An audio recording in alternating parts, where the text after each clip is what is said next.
Cool. Thank you. Microphone's loud. I know, suddenly it's live. Yeah. Pressed a button and something happened. Yep. Yeah, right, the button that says we're live and quit messing around. All right, you guys, welcome aboard. It's February 20th, a Tuesday. It's the Town of Poolesville Commissioners meeting, and we're here tonight to conduct the town's business as usual. All of the commissioners are here, present live, as well as Town Manager Wade Yost, Assistant Town Manager Niles Anderegg. Did I pronounce that right, Niles? Yes, you did. It's only been like a year, right? And then Town Engineer John Strong is also here tonight. So Jeff, if you don't mind, could you lead us in the Pledge of Allegiance, please? Yes.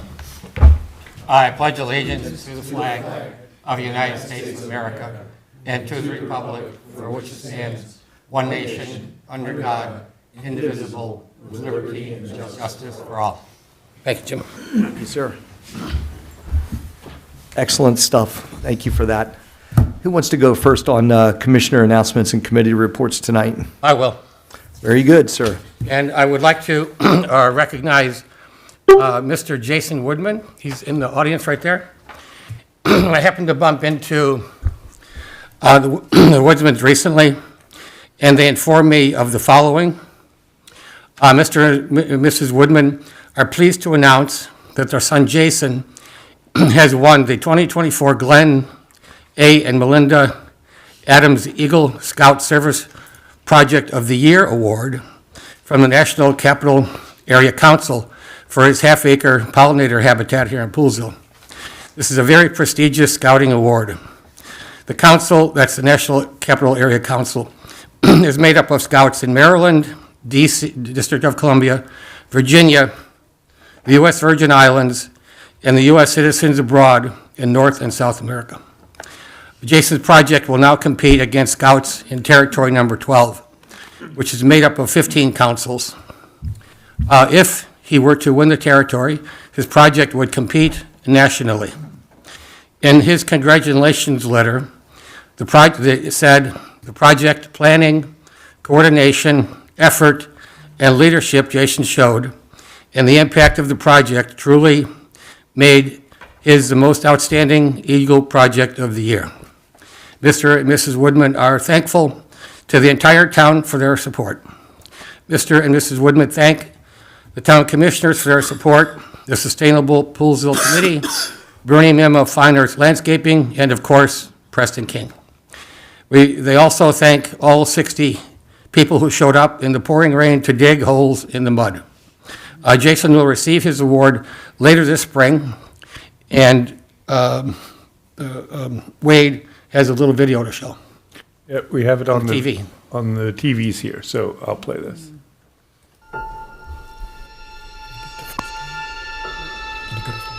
Yes.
I love the credits. How to open your car door while I submerged would just like to underwater. congratulate A fatal Jason and his construction family. flaw in all recent automobiles makes it virtually That's awesome. Hang in there, man, hang in there. Congratulations. And certainly invite Mr. and Mrs. Woodman or Jason if you'd like to say anything. You don't have to, but Come on Yes, up. please, Yeah, please. come on, man. You can come on up. Gave Let's you the go. nudge, man. You have to. Congratulations. How do you carry all those badges? That's pretty amazing. Stay strong shoulders. That's right. Big shoulders, strong shoulders. Thank you. So, Jason, I'm sure I speak for the commissioners, and they're welcome to speak too. I mean, what you've done has been transformative and amazing. And, we just need you to stay in town for well after your scouting year so you can take on other projects and take good care of us. What you've done up to now is like far surpasses what we've seen from any other scouting group and more impactful. And it's been an amazing transformation of several areas of our town. So we're really appreciative of it. And I know that the guys at Preston and his guys have loved working with you, Wade, Niles. It's all been very professional and well done. You're a mature kid. Good job, and thank you. Thank you very much. Yep, let's hear it for him. And you can say anything you want, including, anything you want, man. It's on you. Look at, Jason, tell them about the other projects you got coming up. yeah. So the project I'm doing right now, I made some fishing line net containers. So when you're fishing, your fishing line breaks, instead of just throwing it on the ground, you put it in this little container that's on a wooden post over by the lakes. Once Okay. every couple months, people from the town will take the fishing line out from a little screw that's on the bottom. You take it off, all the fishing line comes out. They send it over to somewhere, I believe it's in Oklahoma, where they turn the fishing line into tackle boxes. Super. Where Awesome. can they find one right now that's operating? There's some at the JPMS Pond, some at the Stevens Park Pond, the Colorado Circle Pond, and what was that other neighborhood? The Tama one. All right, fantastic.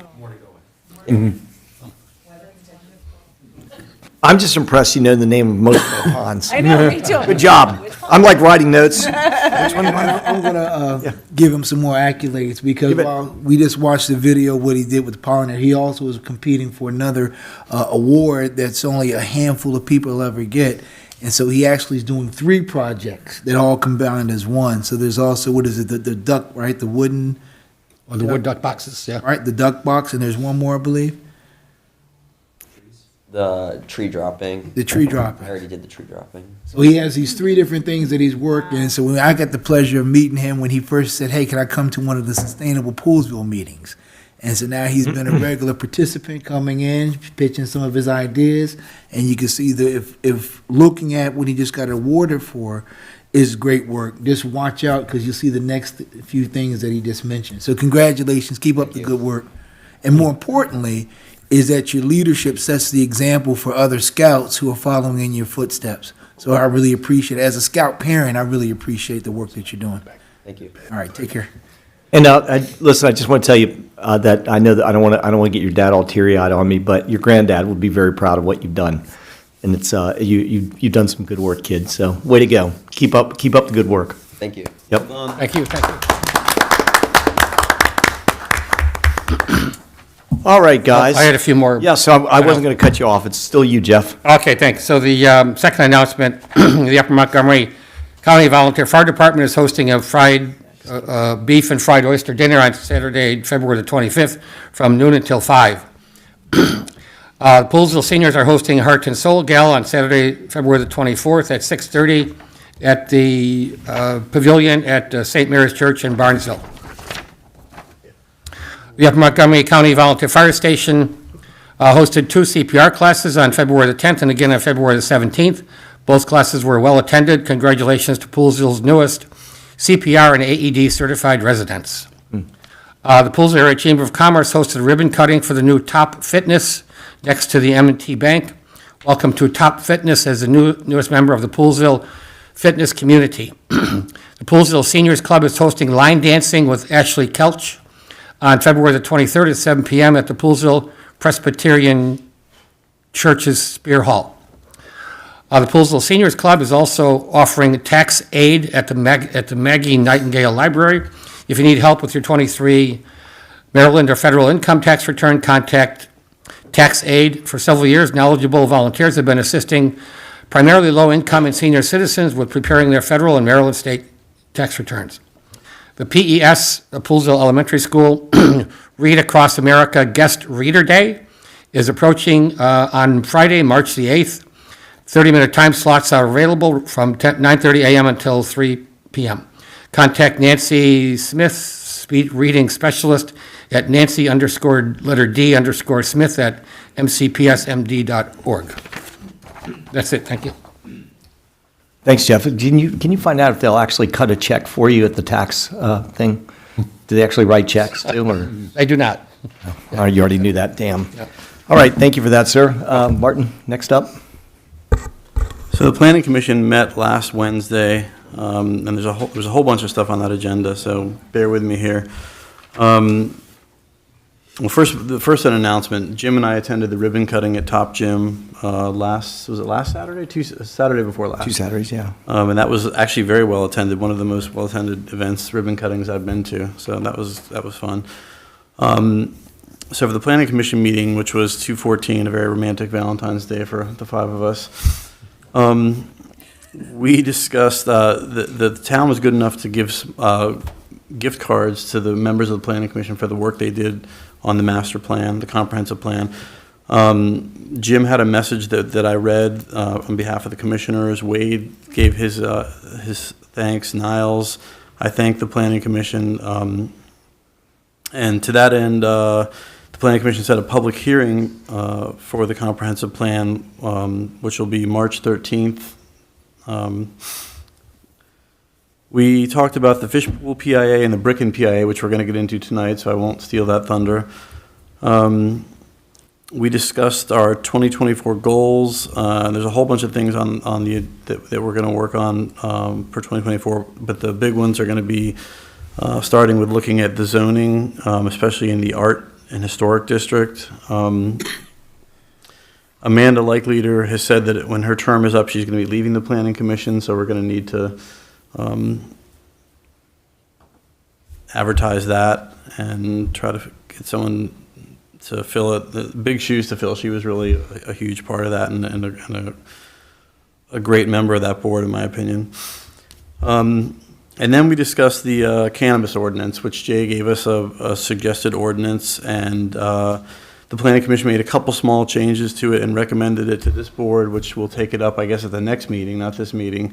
And I do think it's important to discuss, or just to quickly mention that this isn't like Poolesville, whether or not we want to legalize cannabis or whether we want to endorse it or not. This is just putting guardrails and framework around actually having it, the zoning component of it.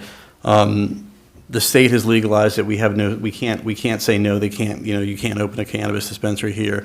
We can't. Zone them into oblivion so they can't open, or else we risk getting sued. So that will be discussed at the next meeting. But I think you'll find the ordinance is pretty well written and pretty good. And I think it only really allows for like a couple small areas where it could conceivably be open. So. But anyway, so that was, oh, and one more thing. The Fish Pool Park, we discussed there's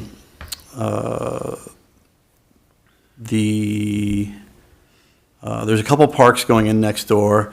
The William Taylor Park, which the name has already been approved.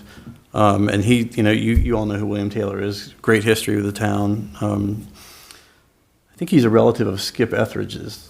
But yeah, a strong name, a strong person to name a park after.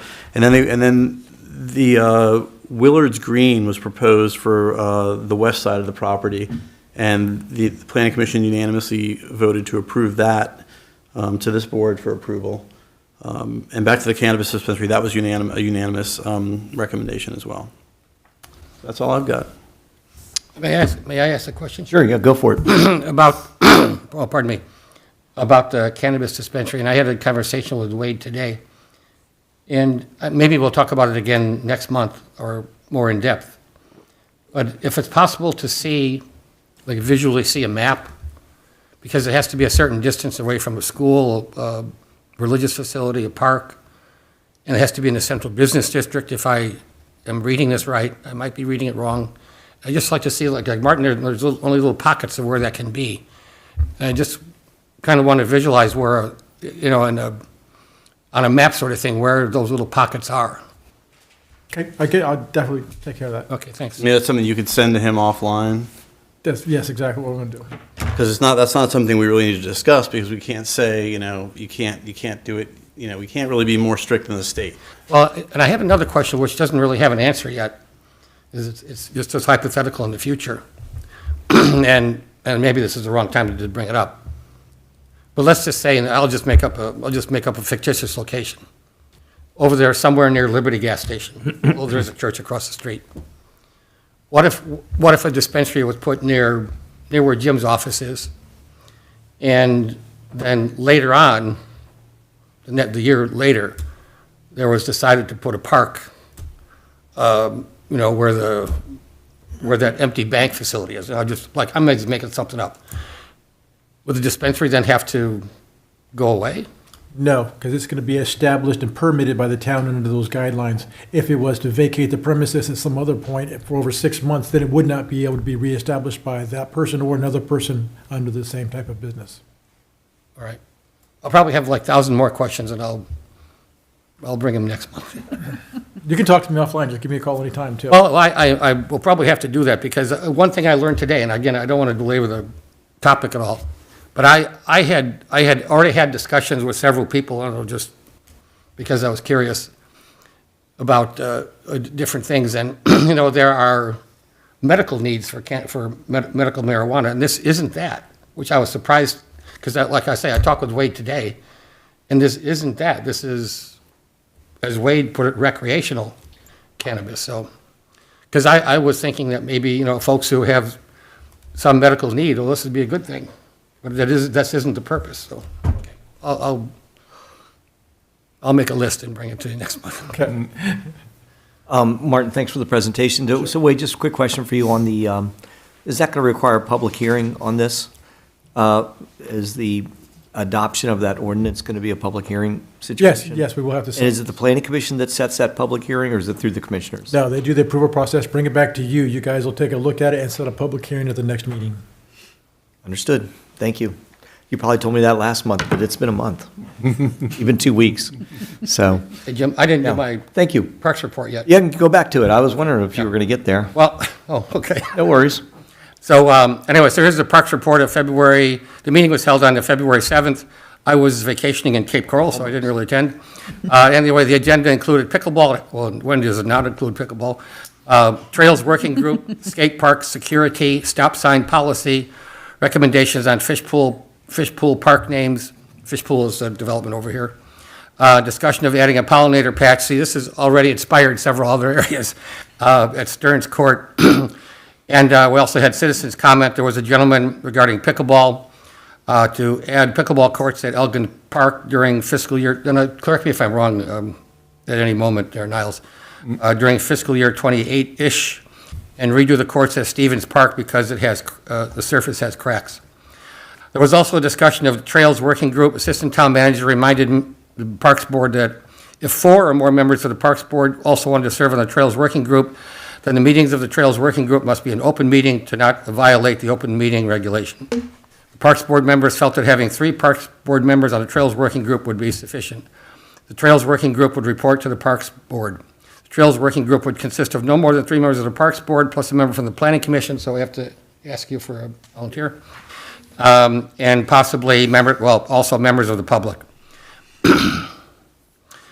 Skate park security was discussed. Niles contacted Gaithersburg for a demonstration of security at their skate park, and Niles also reported that there will be a regional skate park meeting at Gaithersburg to collaborate on security and other issues, and Niles will keep the park board informed. So, correct, Niles? Yeah. Stop sign policy. So stop signs must conform to the Federal Uniform Traffic Control Devices Regulation. The Maryland state law regarding stop sign placement includes the number and angle of approaches to a stop sign, approach speed, sight distances on approach, and more than 2,000 units, where a unit could be a vehicle, a pedestrian, or a bicycle per day. Also, conflicting traffic sight lines on approach and crash data for the intersection. 5 or more crashes reported in a 3-year period, or 3 crashes reported in a 2-year period. The consensus of the park board is that Niles will write up a stop sign policy, right, Niles? Yep. Yep. You got that already? I hope you're in your pocket. That conforms to the state of Maryland requirements. The policy would be reviewed by the Parks Board and ultimately presented to the commissioners for approval. The question was asked, if a stop sign did not conform to the requirements, would the stop sign be removed? Niles noted that the Maryland state regulations include a guideline, not a regulation, regarding stop sign removal. The stop sign removal is a guideline, not a mandatory requirement. The recommendation is that all existing stop signs are grandfathered. Fish pool names, the applicant requested the park to be located at John Pool House side, that's on the far side, of the property be named Willard Commons. The Parks Board had previously requested that the park be named after William Taylor, as Martin was noting. Niles noted that in addition to the park on the John Pool House side of the property, so the far side, there'll also be a park near the town hall on this side. Niles suggested the Parks Board consider naming as follows. The park to be located on the John Pool House to the far side be named Willard Commons. It was suggested by the Parks Board to name the space as Willard Green, so as to avoid 2 spaces being named Commons. The park to be located on Town Hall, so the nearer side, be named William Taylor Park, as Martin noted. And William Taylor, of course, is noteworthy because he was one of the 3 freedmen, William Taylor, Patrick Hebron Jr., and John Diggs, purchased land from a church from the George W.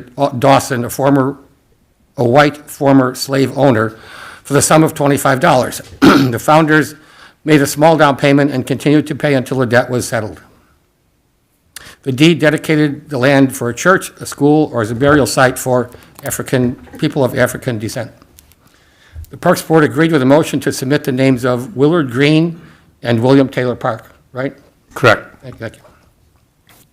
I'm going to add some of my own personal injection here. This is not part, pardon me. So I personally prefer the name of Willard Square. Of course, I didn't say this because I wasn't there. For the following reasons. While I like the word green to designate an open space, I find it also can be confusing. There are people, because if you Google it, there's a lot of people named Willard Green.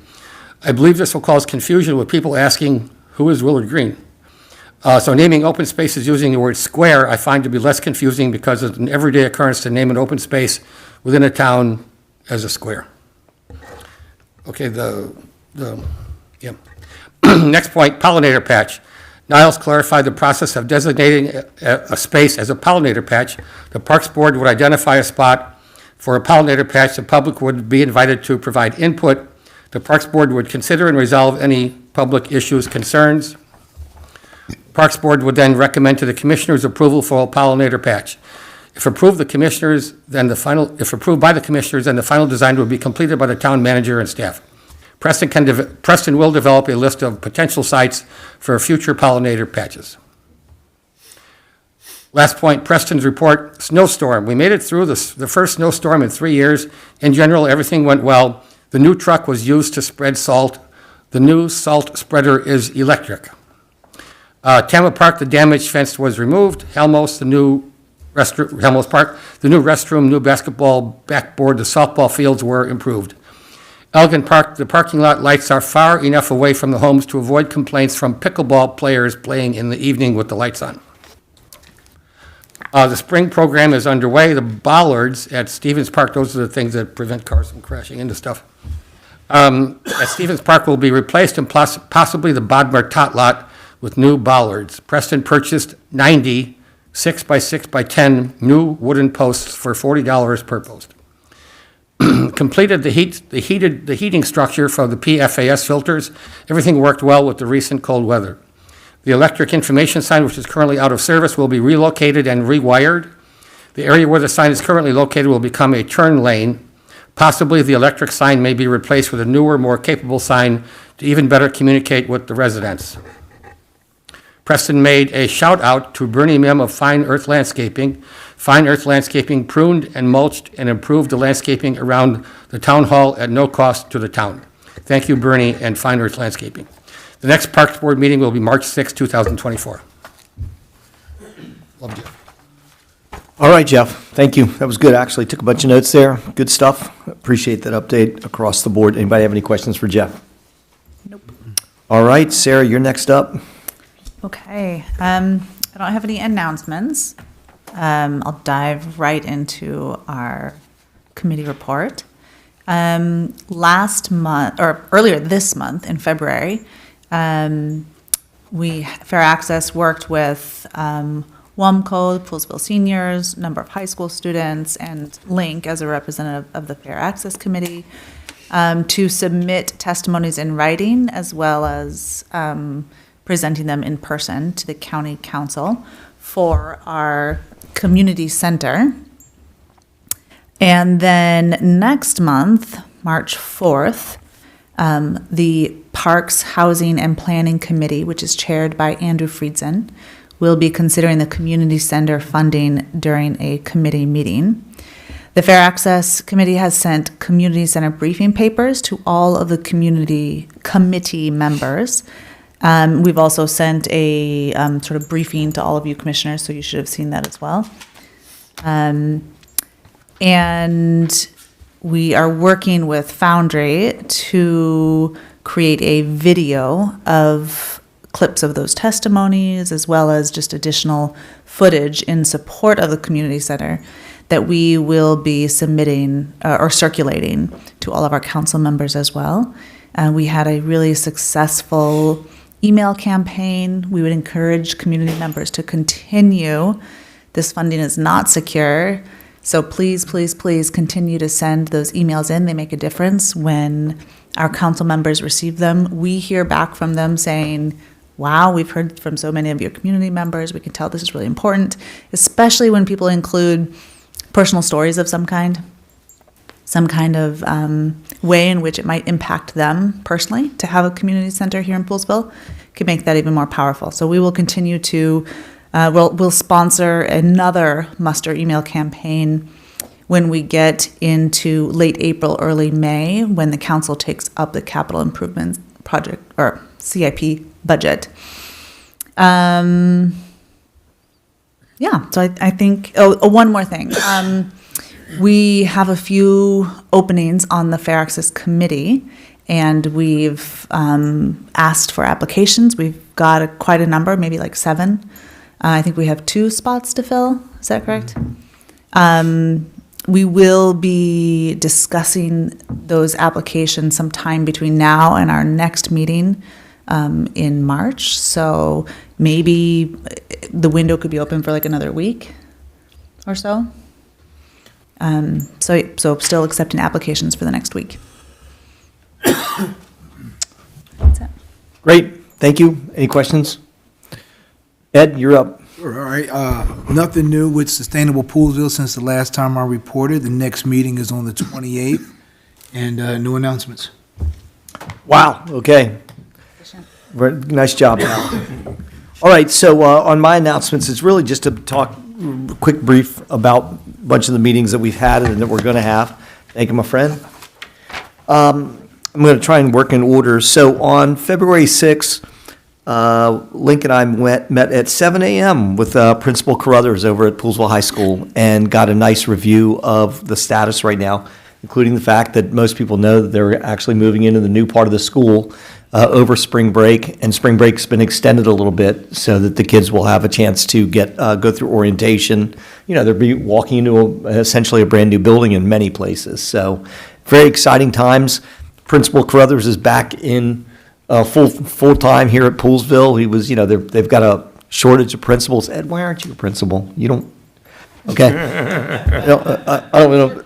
I like springing that. I like springing that on you. What is the principal in Montgomery County, really? Yeah, shortage of principals in Montgomery County, so they've been rotating around, and we had our interim principal, Ryan, was here. That's how they kind of learned how to be principals, and Mark Carruthers was over, I think, at Whitman for a time period. So great to meet with Mark. School's amazing. The orientation is going to be over spring break. It's right around the corner, and, basically they're in there just polishing and cleaning and trying to get it ready right now. So the guys have really moved out. Hats off to all of our students for putting up with what we've had to do there. And, the juniors and the seniors, they're totally troopers for being able to deal with everything they've done, as well as the administrators. and the teachers. So, great job, guys. February 6th, we had that meeting.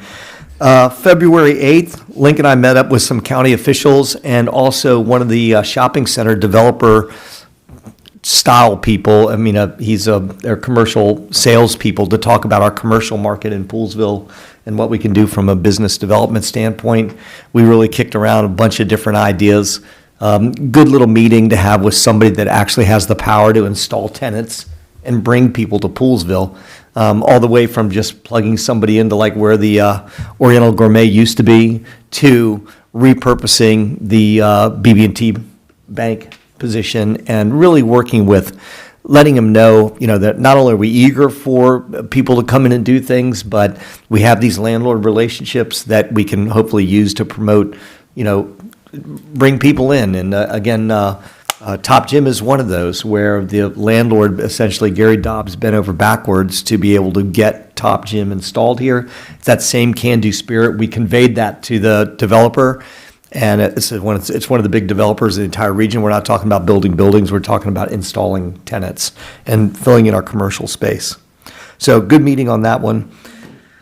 February 15th, the revenue numbers came in for the town of Poolesville, and we're seeing what we're getting from the state. And we will be talking about all that at our budget time coming up on March 16th in our budget workshop. Wade Niles and I have been combing through the budget fairly regularly since we've started shaping it together. We've got a good budget that we'll be presenting to you guys. And we'll be highlighting all the stuff that's really not just legacy spending, but really like directional spending for the town. Everything will be open for discussion. But the good news is the revenue figures have come in a little stronger than what we were hoping they would be as strong as they are. And we also have, Wade's the master of the numbers right now. He's imbuing that knowledge onto Niles, and they've gotten a good plan for us. So I'm anxious for everybody to see it and then really kind of familiar yourself with it so that when we have our budget work session on March 16th, you'll be able to hit the ground running. This is your second or third now budget. So really we should have to get past the introduction to Budget 101 and really kind of dig in and make it a good work session on the 16th. February 21st, that's tomorrow. We're going to meet up with, Link and I are meeting up with Councilmember Natalie Fanny Gonzalez to talk about the ZTA that's been proposed and opposed. And we're going to see if there's some way that we can help her recognize if there's some ground out there for the ZTA that talks about bringing in overnight stays in the ag reserve and the use of the ag reserve.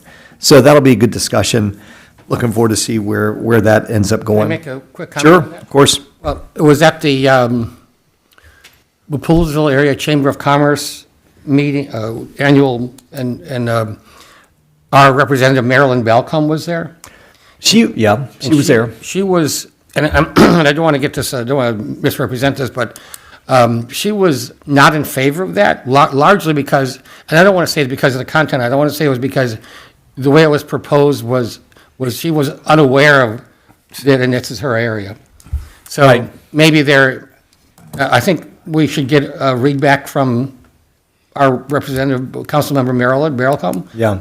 To just kind of get her feedback on it again. That feedback is probably going to drive the direction of the ZTA when it comes down to it. Right. So, and this is, and Maryland has definitely heard it from all angles. So again, we're just going in there to try and be listeners and potentially problem solvers, and also keep our seat at the table. Mm-hmm. So that's important for us to be there and just be represented too, because that's not something we want to mess up on. That's tomorrow. On February 28th, we have our, Link and I are actually going to travel down to the Tacoma Park Co-op. So up till now, all of our co-op discussions have been involved with the same companies, basically. The people that did the market studies are the same people that got Frederick started and got Lovettsville started. So we're going to go to Tacoma Park and absorb as much information as we can about them and how they've done it. including private funding, et cetera. Again, I know this sounds like we've been talking about the co-op for years, and again, Lovettsville took 10 years to get off the ground. That's not the intention here, but it is an idea like that needs to gestate and like manifest itself a little bit. Yeah. So that's what we're in the process of doing. I don't want anybody to get discouraged by it. It's not lack of progress, but it is like it has to figure out a way to round itself into shape. You can make big moves and bad moves right off the bat. We don't want to do that. We've made good moves so far, and we're going to just learn more about it. And again, if there's something to report, I'll get back with everybody on that. But this is information gathering. Eventually, we will create that initial board that all this information will be disseminated through, and then that board will be taking further actions as time goes on. But we got to get it to like the next stage. And again, I'm the one semi-struggling with this. I want more. I need to find out more and learn more and figure out what's the best way to approach this next step with doing it. It isn't just name a board and then have everybody just like turn it, okay, what did you find out? We don't want to do that. We want to really have good information and kind of a direction to help us go there. So we're not wasting the taxpayers' money or our time, and we're coming up with something that can be well done. And as an example, when we had the meeting with the shopping center developer, nice guy, had no idea that the BB&T bank could potentially be repurposed, and really repurposed. And I know the planning commission's worked hard on the comp plan, and some of the comp plan discussions have been about parking. And so, I mean, that's just where, the impression is, say, from outside people, well, you'll never have enough parking spots. We can't put anything there. Well, yeah, you can. We can talk about those things. So that's kind of like where we're going, and hopefully we hear something cool about Tacoma Park, because I looked up their co-op, and it's in a place that has no parking. So, let's figure out how we can make this work. So anyway, that's a meeting on the 28th. We also have Lorianne Sales' second fundraiser for next week, and I want to talk about Lorianne for a minute for everybody here. So everybody, we all know she's running for Congress, right? But she is a sitting council member right now that has paid a lot of attention to Poolesville over the years.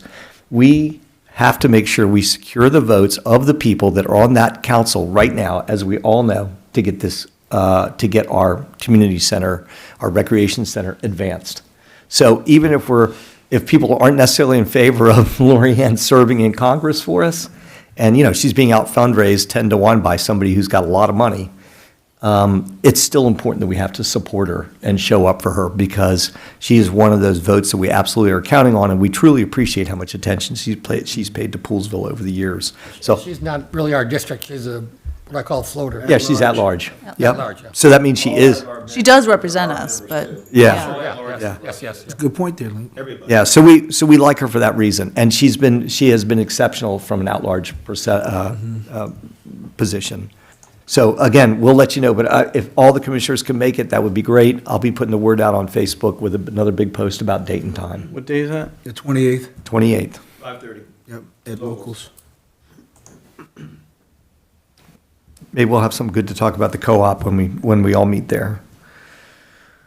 Okay, so anyway, that's Lorianne Sales on the 28th. On March 6th, Link and I are going to have just a kind of a quick summary meeting with Greg Assant to talk about the community center, what they call recreation center.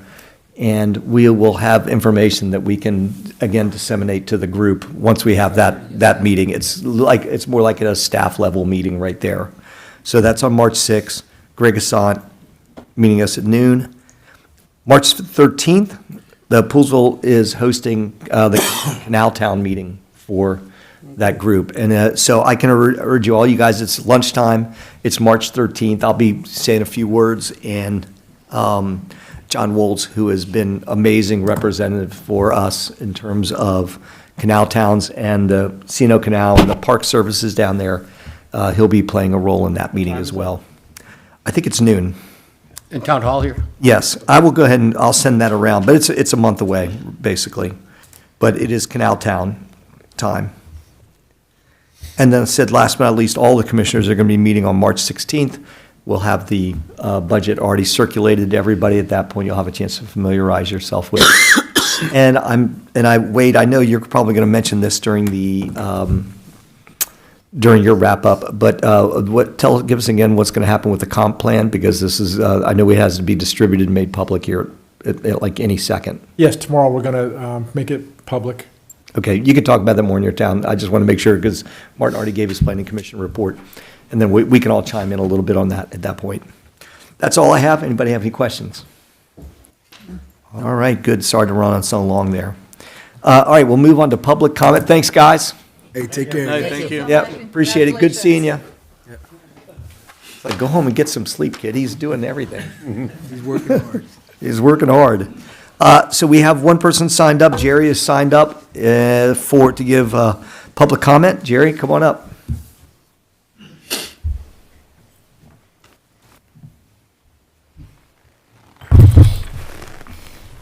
Good evening, Commissioners. Jerry Klobakowski, 17300 Fletcher Road, Poolesville, Maryland. From the last meeting with all the grant requests, it appears that there's an assumption that rather being the last resort for funds for a project, the town is becoming the first place for funds for a project. When I was commissioner, we started the grant program, and as I recall, it was only limit was $5,000 for the full year for anyone who wanted. Now there's $25,000. Now, I may have been a commissioner at the time when we approved that, but I don't recall. As I recall, it was always $5,000. The grants have funded very worthy projects around town. However, the recent request for $100,000 is exorbitant. In all of those, the town, although the town may have a large surplus, I would look at it as a rainy day fund to cover unexpected expenses, which the town has experienced, like the blowout of the pipe at the 500,000 gallon water tank where it completely flushed. And also, as I recall, it was used to cover legal expenses with a local property owner. The objective for evaluating the grant request states that it's supposed to benefit the citizens of Poolesville, address specific needs in the town for its citizens, help build, strengthen the community, meet objectives for which funding is requested, and involve as much local citizen resources as possible.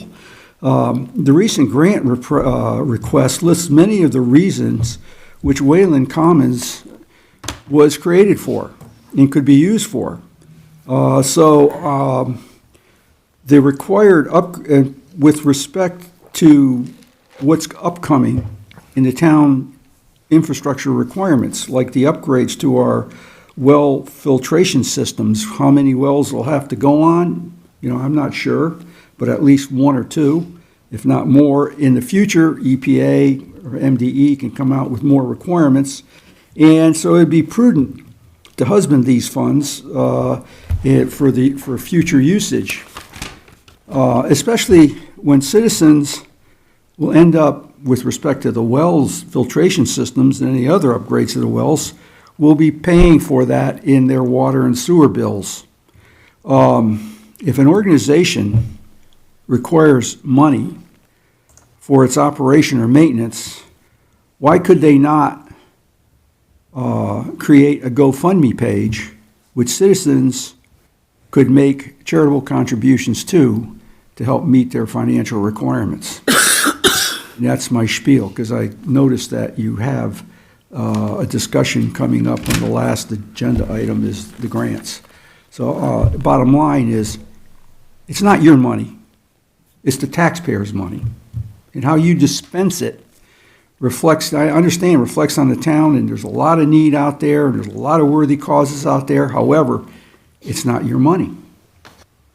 And you have to remember that, like I said, about the unexpected expenses that we occurred on two different occasions. And we neither of them were legit would pay for. So anyways, I'll start to ramble if I say any more. Thank you very much. Have a good evening. May I make one comment? And that is that, and this is, I don't know if I've never said it before, but I agree with Jerry. Oh, No, and I want to tell you why. you got the EMPs out there, right? I got the AED under here. I've had some feedback from residents, and basically they said the same thing that Jerry said, is that it is the taxpayers' money. We should be really knowledgeable about how we're dispensing that money. And I know we're going to have a budget discussion, and we're, most of these things will be decided, they're not already decided, but they will be decided. And like I say, I've just had some conversations with more than one resident, and they were concerned that the town was kind of just agreeing, to everything. And I pushed back a little bit and said, no, we're going to have a budget meeting, this and that, but apparently the perception was that the town is just, approving everything and without a whole lot of in-depth knowledge. So anyway, that's all I want to say. The only other comment is, please don't try and sneak in the 100 grand by doing it in $25,000 tranches over a 4-year period, because then you still end up with $100,000. Thank you. Appreciate it. Appreciate that, and yes, thank you, Jeff and Jerry, the two agreeable partners on this discussion. Appreciate that. And you guys, as everybody knows, we're going to be having a grant policy discussion later on this evening, and then, of course, we've not approved one single grant yet. Yes. And we are going to be moving forward on having further discussions on all of the grant proposals at our budget meeting. And we've got them like very lightly penciled into the budget, and there has to be more discussion tonight, more discussion at our budget meeting. So, again, appreciate the input. May I Yes. ask one question? Sure. By the way, I don't remember what was said, but there was a thing in the paper that said, basically, your brain doesn't have to remember everything, and mine doesn't, obviously. What is the status on White's Ferry? Any status at all from, there was discussions at either the county level or something, and that's it? The discussions are still at the county level, and so we inquire regularly. Okay. And we've been told that discussions are actually ongoing, but that's all we've been told. So we could dig in and waste more brain cells trying to figure it out, or we can let the people with the money handle it, and they're looking at it. So your next testimony may be to, at the county level, to tell them not to give these guys any money. So, I mean, you're paying county taxes too. I know So, I'm paying and I may join you. But that was a great benefit economically. Agreed. to the town. Agreed. We're never It going. wasn't one of these things where there was this, it's going to be a beneficial, unquantifiable economic benefit. There was a definite economic benefit for people going to Virginia and coming back from Virginia, or coming, et cetera. The town businesses, it helped them out Sure. greatly, so. Yeah, 10 anyways. million additional miles driven because of the ferry being Yeah. closed. So, again, we always make it clear to the county that we absolutely want the ferry to be reopened. We want it reopened ASAP. But what we're not doing is taking any sort of an active role of trying to negotiate between the parties that essentially just want to use us for some sort of proxy to go back and forth with each other. The county is doing that. We'll let them have it. We do hear that there's some progress. We're going to keep our fingers crossed. And, we're like root for the home team, even though we don't know who the home team is. All right. Well, thank you very much. Have a good evening. All right. I'm gonna Good get question. out of here Thanks soon. for bringing it up. And now you got my blood pressure up. Better drink some coffee. Well, there's one of those automatic devices. Yeah, AEDs out there, right. There might be a line for that tonight if you keep going. And you said the closest one is at Stevens Park? Hang. Well, no, there's one right in the hall. Okay, I thought so. Like, So moving right I don't think I'm gonna make it tonight. Almost there. Yeah, almost there, right, exactly. Okay. Thanks for that, Jerry, that was great. Approval of the minutes, can we get a motion for the February 5th meeting minutes? Sure, motion, we approve the minutes from February. Motion made by Ed, second by Martin. Any questions on the minutes? No. All in favor of approving the minutes of February 5th, 2024, please say aye. Aye. Opposed? None. Motion's approved by 5-0 vote. Minutes are approved. Old business, we don't have anything under that right now. We've already talked it all out, I think. New business, historic medley budget update. So, Maureen, isn't that great that Jerry says that we can't give any money to anybody, and now you're up? Well, at least he left. Let us know if you need the AED. Yeah. Come up and introduce yourself, and thank you for the presentation ahead of time. Yeah, right. It's for the massive TV audience that you need to do. Yes, it need to is. produce itself. Compared to the last time when he had the budget, there were so many people here begging for money, right? Right, that's way to go. Way to come in a different Came at time. the best time. You guys, can we take off that screen? Is that possible, or is it whatever? Yes, you still won't see what's going on here, but yeah, because Yeah. Is there's something going on? No, there's a chance well- that somebody might have joined, but no, so. now has the camera on her for the Yeah. audience. Okay, I just didn't want the white thing staring at me in the face. Yep, no, that's fine. No, I'm In old. fact, I'll turn off the I'm old. TVs. It unless gives you a we need nice it. glow. That's all I don't need. The backdrop. Don't make me tell the story about me and Senator Trone, Congressman Trone. Did you guys hear that? I was invited to be in a commercial for Congressman Trone, and he called me up directly and asked if I could be in a commercial, and I said, well, that's really cool. Thank you. So we're going to talk about the Up County and all the cool things we've done in the Poolesville, the way you've helped us. He goes, no, we need somebody with white hair. You had it. That's what my wife said too. She guessed right off the bat. Typecast. Typecast. At least he was honest with you. He was. Yeah, exactly. That's what it came down to. I could stand upright. Seniors. That's right. So anyway, it's right, exactly. Give him a pipe. And they had me moving closer and closer to my senior citizen wife, who was also there. But it's not my real wife because, but anyway, I was like, they're like closer. You're reading the script. Don't take my Social Security and Medicare away. Right. Yeah. No, it was like they were, it was the classic commercial where you start yucking. Bringing your blood pressure down, right? Yeah, right, yeah, bring it down. I laughed out loud and I said, yeah, I can be there. So, anyway, funny story. All right, Maureen, thank you. Sorry about that. I hope I don't raise your blood pressure. No, it's better now. Jerry left. Okay, that's right. That's right. I do want to thank the commissioners in the town for all the, Jerry's left, all the past and continuing financial help that you give our properties in town. And here again, if I might add that it's not that we're not trying to raise money ourselves, and we haven't tried, and I was telling Knight the other night when we did some research on our past history, I think we've come a long way, HMD, with our properties. Because as you know, because people always tell me, Maureen, it's so wonderful that HMD has these three historic properties. Properties.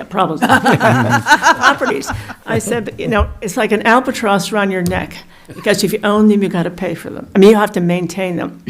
And I think that with your help, your encouragement, enthusiasm, and funding, we've been able to do a lot of major projects in the past number of years that we couldn't have been able to do.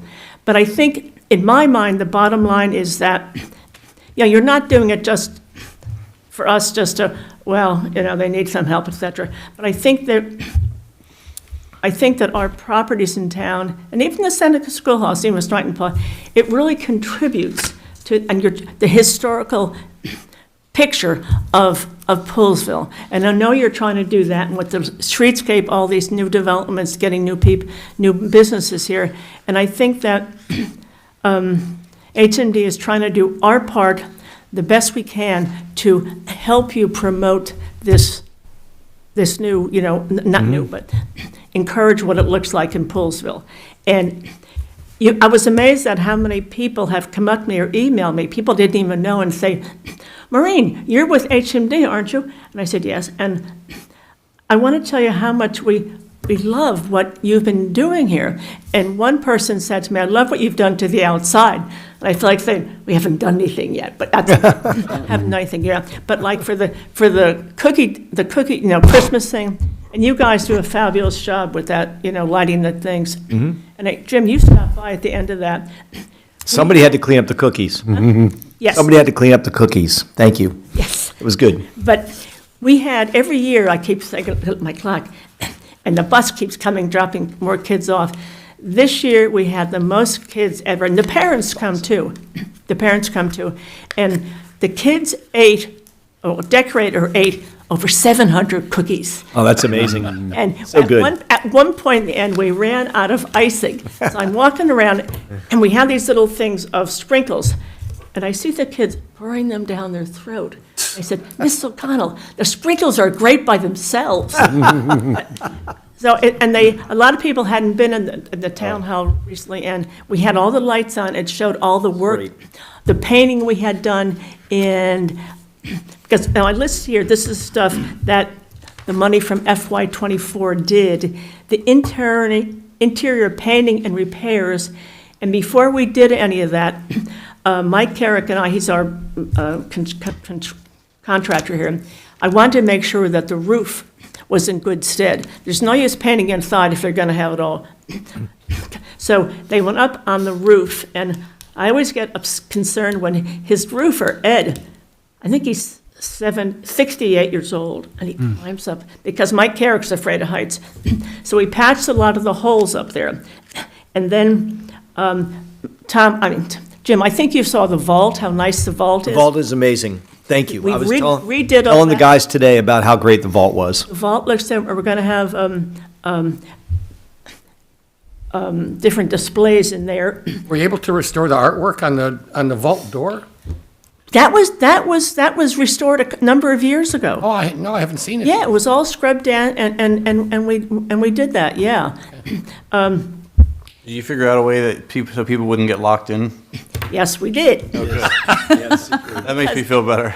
It was I was about in the fall, I think. Locals had somebody who wanted to have a reunion party there, and they said, could they use the old town hall? I said, sure. So they had about 40, 50 people, and locals catered it, and I was in and out, and the people had a great time. And that night, Sandy called me and said, Maureen, it went very well, but I have to tell you that I'm sorry, the bad news is our chef closed the door on the vault. And I had put in the front of you couldn't close it, all these bricks lined up. Well, for some reason, I don't know why, the chef removed them all and closed the door. And my fear always would be, if some kid got locked in there, or even an older person like you with white hair, you'd have a heart attack. You'd have a heart attack thinking you're caught in there. So Mike Carrick put these things on top. Now, you can't close the door. So that looks really good. And there was a lot of patching and painting, because with the water damage, it destroyed a lot of up at the ceiling, all the molding, and so that was all done. And then it was about a month or two ago, Mike called me, and we were waiting for a big rainstorm to see, let's make sure, because we're gonna do some more work, that the roof is really secure. So up there, I said, Maureen, I got bad news for you. I don't know if you're familiar with metal roofs. I think, Jim, you have metal roofs. Yeah. I have one in my big barn, and there comes in panels. And what happened was, over the time, if the panels, you have to crimp them correctly. If they're not crimped correctly, over time, the water seeps through and down into the walls. So what we've been watching over the last year, I said, I don't see any, brown spots that are any damage. But then when Mike and I went there in September or so, I said, look up here. It gradually was coming through. So what Mike did, he removed all the panels, removed them all. And there's this wonderful sticky stuff, which he painted all over the roof, which make it impervious for the water to come through. And then he put the panels back on and correctly crimped them. So that was an expensive job, but it had to be done. It had to be done. And then at the John Poole House, there's two little attic rooms on the second floor next to the office and someplace else. And you walk in there, and the insulation is just falling off the ceiling. And now, as you know, the John Poole House is not insulated at all. You can stand there in the log room and you feel the wind coming in. So Mike Carrick and his crew were over there today, and we cut out the bad sections, and it's not asbestos, it's fiberglass, and put them all in there. So I think that is a big improvement. And another thing for the John Pool House, I'll just tell you this, and it didn't cost the town or us any money. You know all those signs you have around town, Civil Travelers? You know, there's one there in front of Jameson's. They're all over the place. And there's one in front of the John Pool House. I don't know if you ever noticed it. And it's been there a long time, and the lettering is all bleeding.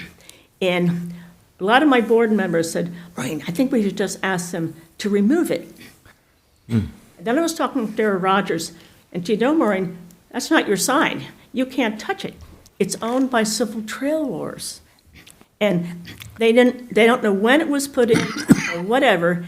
And he said, this wonderful guy worked with Chris Brown down in Williamsburg, Civil Trail Wars. He said, when we came in here a number of years ago, we were looking back in the history. And whenever they put these signs in all over the area, the county was a county office, and the tourism office in Montgomery County was supposed to maintain them and let them know how are they in good stead. Well, it fell, and they never did it. They never did it. And I said, I asked him, do you want to come up here and look at the sign? So he came up one day, and I said, see the sign? It has to replace because it's you can't read the lettering. I said, but people come by and they'll say, here's this sign about the Civil War, about all over the area, not even Poolesville. What's this building it's on? Because it's on our property. There's no reference whatsoever the John Pool House. So the board wanted me to destroy it or get rid of it. I said, you know how much those signs cost between $3,000 and $5,000? I said, no, I will work with them. I redid the text, and I said, there's pictures of these old, nothing wrong with these Civil War generals, but we have this wonderful map in the John Pool House. It's really paid thousands of dollars for it. It's a drawing that a Union soldier sent to his parents in Pennsylvania, and it has all of the right behind the John Pool House. He said, Mom and Dad, I want to draw a picture of where I am stationed in Poolesville, because during the Civil War, Lincoln had 12,000 soldiers all in Poolesville here, because he was afraid they'd come across the river. So I redid the text, and I redid the wording, and I sent it to them down the Civil War trails, and they said, we can't do that, Maureen. I said, why? I'd have to bend all the rules because we're not supposed to make any reference to it's only the Civil War, not the building back there it's in front of. So finally, I kept talking to the other guy, and he said, Maureen, I see what you're saying. So he said, I'll send it again, and the guy kept coming back to the executive director. We can't do it, Maureen. And finally, he came back and said, Maureen, congratulations, you sold me. I think that's a good idea. So now the sign's going to say, John Pool House, witness to a war, witness to a war. And then it has on the left-hand side, it can only use 267 words. On the left-hand side, it'll be about the Civil War in Poolesville, not in Virginia or anyplace else. And then I blew up the map where it shows so it looks great. That's the encampment. It's the encampment. Yeah. I loved the fact that it says Poolesville, witness to a war. It brings Great. it back here. Yeah. So that's going to be installed in April. No cost to anyone.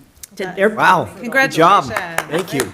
Well done. Thank you. Very pleased to see that. Good That's advocacy. awesome. Because when the board keeps saying, Maureen, take it out of there. I said, I don't want to spend money if we don't have to.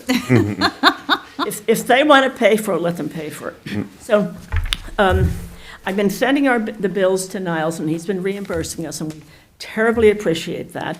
And then I asked Mike a couple weeks ago to put together a list now, what's left to do. I think John, Jim, and I, when we looked at a couple years ago or so, what to do over there, we thought we'd fix the roof and then start working on the inside. But now we're going to work on the outside. The outside needs some work, the windows and the stairway, and also, remember a couple years ago, we had those wonderful lights in front of, Love those lights. We all love them, and you even wrote letters to them saying, Yeah. we got to keep them. And they were there for a while, and some of them were just replacements with more LED lights. And then I get this email from them saying, Ms. O'Connell, you are in terrible violation. You've got to remove that light up and above, you walk in the door. So at our expense, $3,000, we had to remove the damn thing.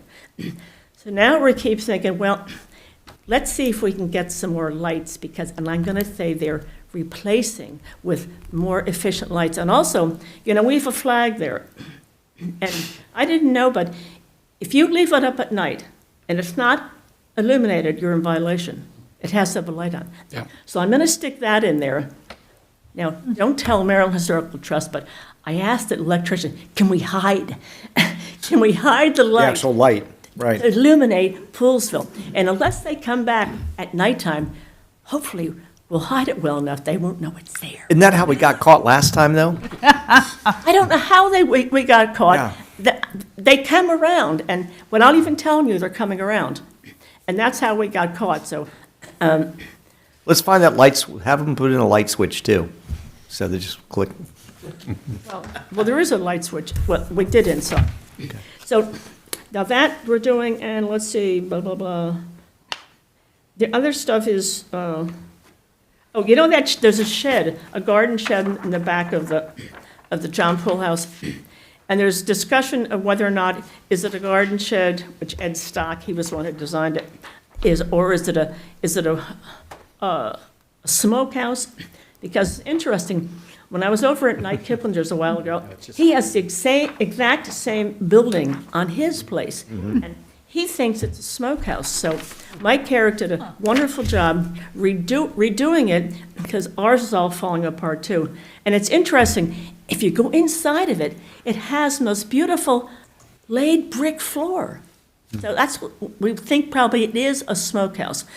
So we're going to redo that, and I think that would be a nice tourist attraction, have a sign made. Besides the Temple House, we're going to have, this redone. And since the scout was here tonight, did you see our new driveway? No, I haven't been down it. Well, Walk over. it used to be just gravel, and a couple of years ago, some of your guys came, but if you don't put certain things down, the weeds come up.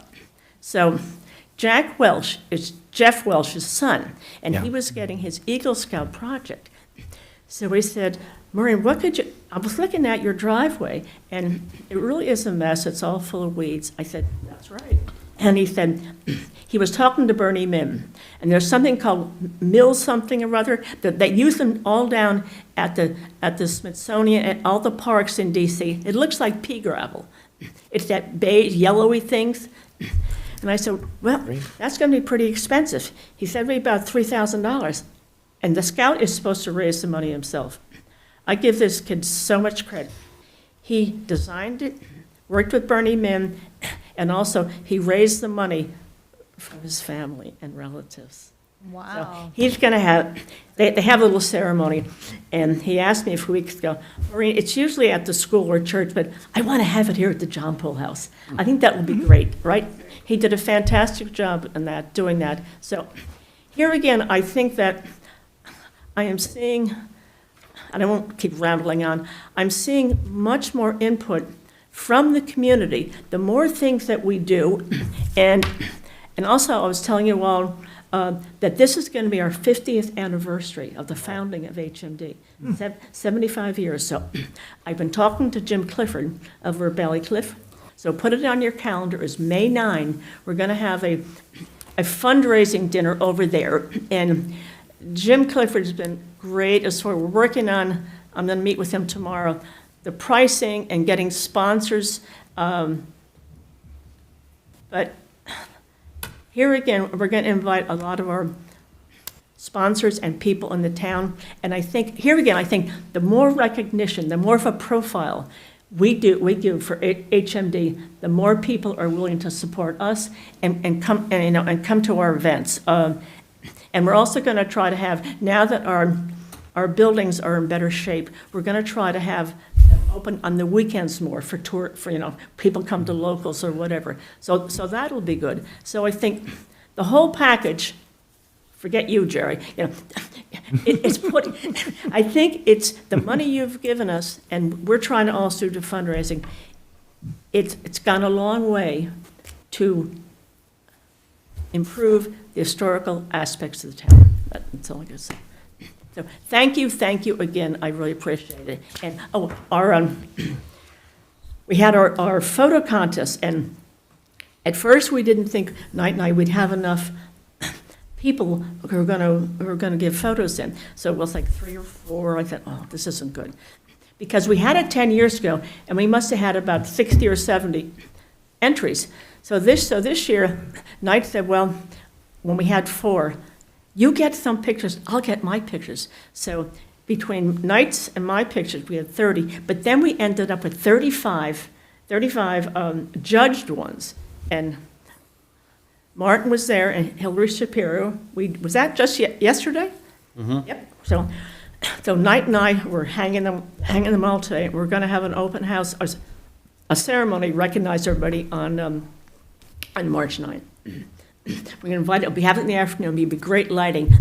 So here again, another community event, and I keep going back to that because for a while there we weren't doing much. First of all, we couldn't afford it, and I remember one time someone said, can we have something over at the John Pool? I said, until we fix it up, you can't have anything there. I mean, there were rat turds everywhere. It was a mess. So I think now, thanks to your financial help, and we thank you. I think we're moving forward, and I think it's helping us, the town, and the whole picture. So great, you guys, questions for Maureen? What was the date for the anniversary dinner? May 9. It's we May made 9, it a okay. Thursday 9 because, that's a very busy time over there. And Jim Clifford, I cannot tell you how fantastic he's been as far as donations, et cetera. Great. Because there's one in town here, it's called Strictly Fresh or Freshly Fresh. Simply Fresh. Simply Fresh. We looked at that, and the prices were comparable, but where we had to make the decision was, it's not so much the food, it's renting the tables and chairs, it's renting this and that, et cetera, et cetera. Jim Clifford, and he uses his caterer, it's High Point. We worked out this because as I said, it has to be a fundraiser. So I can't spend any more than we're going to get in. So it's really going to be good. It's going to be good. And we're going to we're putting together a slideshow. You've all been to Ballycliff, where locals had a picture there. You can have those things. We're going to have the life of HMD. So I'm really excited about It's awesome. And so what anniversary is that again? 50th. 50th. 50. Okay, got it. Amazing. 50, yeah, hard to believe. And so, Now, you guys, you've done a great job. I'll say before anybody else says, look, there's no question with our Fair Access Group, with Yes. Town Hall, the commissioners, you've been a true partner. You and Knight have been driven the boat in terms of this. You've done a great job. yeah, well, Very, very glad to collaborate and work with you guys to continue to make sure that our iconic Old Town Hall stays as functional and usable, and also making sure that that keeps the bones together on it. Again, if you guys go by Old Town Hall, you'll see it has one of the most unique, oddball gutter systems oh my known to God. mankind, where the gutters go into the side of the building, and then that's just something else. But hey, that's what we have, and You know it's how much they were to repair? yeah, Unbelievable. that's tough. My favorite part is that big red burglar alarm. Yeah, you Yes. can't get rid of that.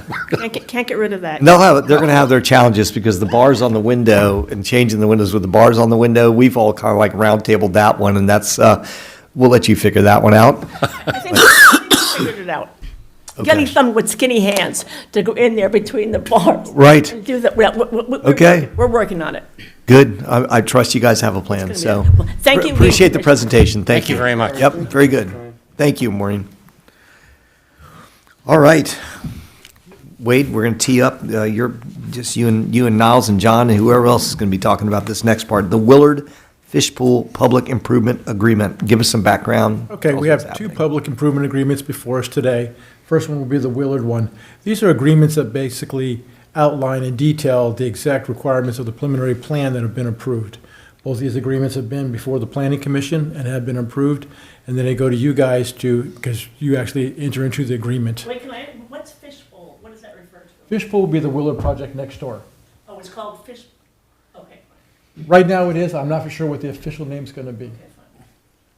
And so you'll see in this agreement, it talks from everything about the roads, dedications, of forest conservation, milestones for completing the Fisher Avenue improvements and other improvements throughout the whole project. Really, if you don't have any questions, this is kind of a basic language that we use in all our PIAs. You've seen many of them before, so staff approves the recommendation to approve this also. Yeah, appreciate that. And so,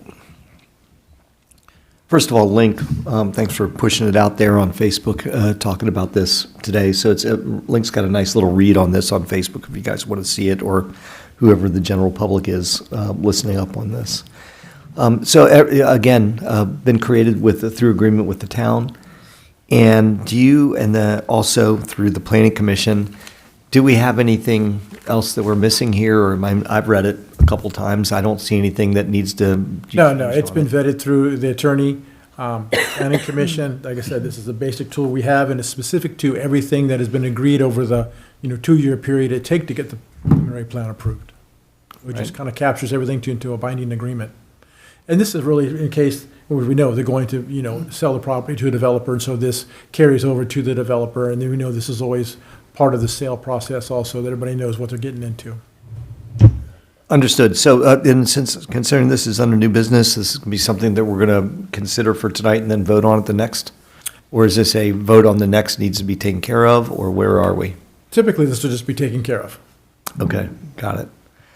I'm happy to take a minute here in case people need to review this again and kind of consider where we are on it.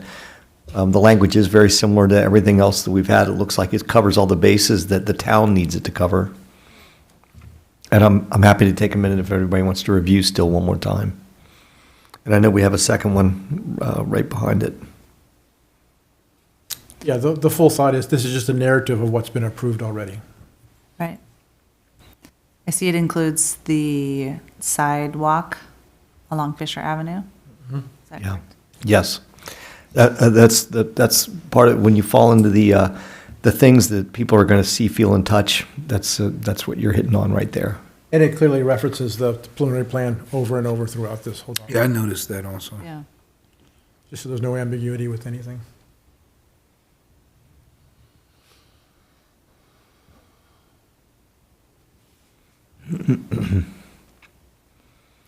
Underground lines, street signs, street trees as per our section of the 25. Yep, this is the same agreement we used with all of Tom Kettler's projects, Stony Springs project, Westerly Grove project. I mean, it's the basic format we use. Okay.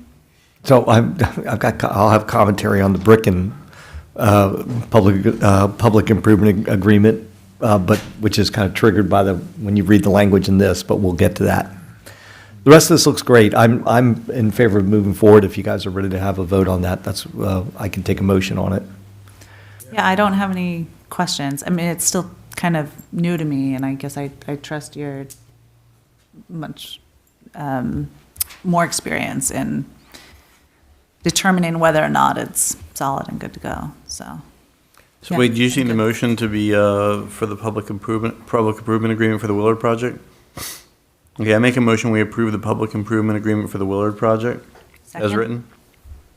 We have a motion, we have a second. Motion by Martin, second by Sarah. Is there any other questions? Again, I'm not afraid to take a few more minutes if everybody wants to give it one more look-see, but if you're satisfied with that, we can move forward with the vote. Any objection to moving forward with the vote? No, not for me. All those in favor of the motion as dedicated by Martin, please say aye. Aye. Aye. Opposed? None. The public agreement for the Willard Fish Pool project has been approved. Next. Okay, next we have stay with the Willard project and the fish pool project. And this is the water and sewer allocation agreement. Now, previously, this board approved the water allocation for the property. Typically, you would not see the developer come back to this board again. They would just go ahead and pay the connection fees that are established.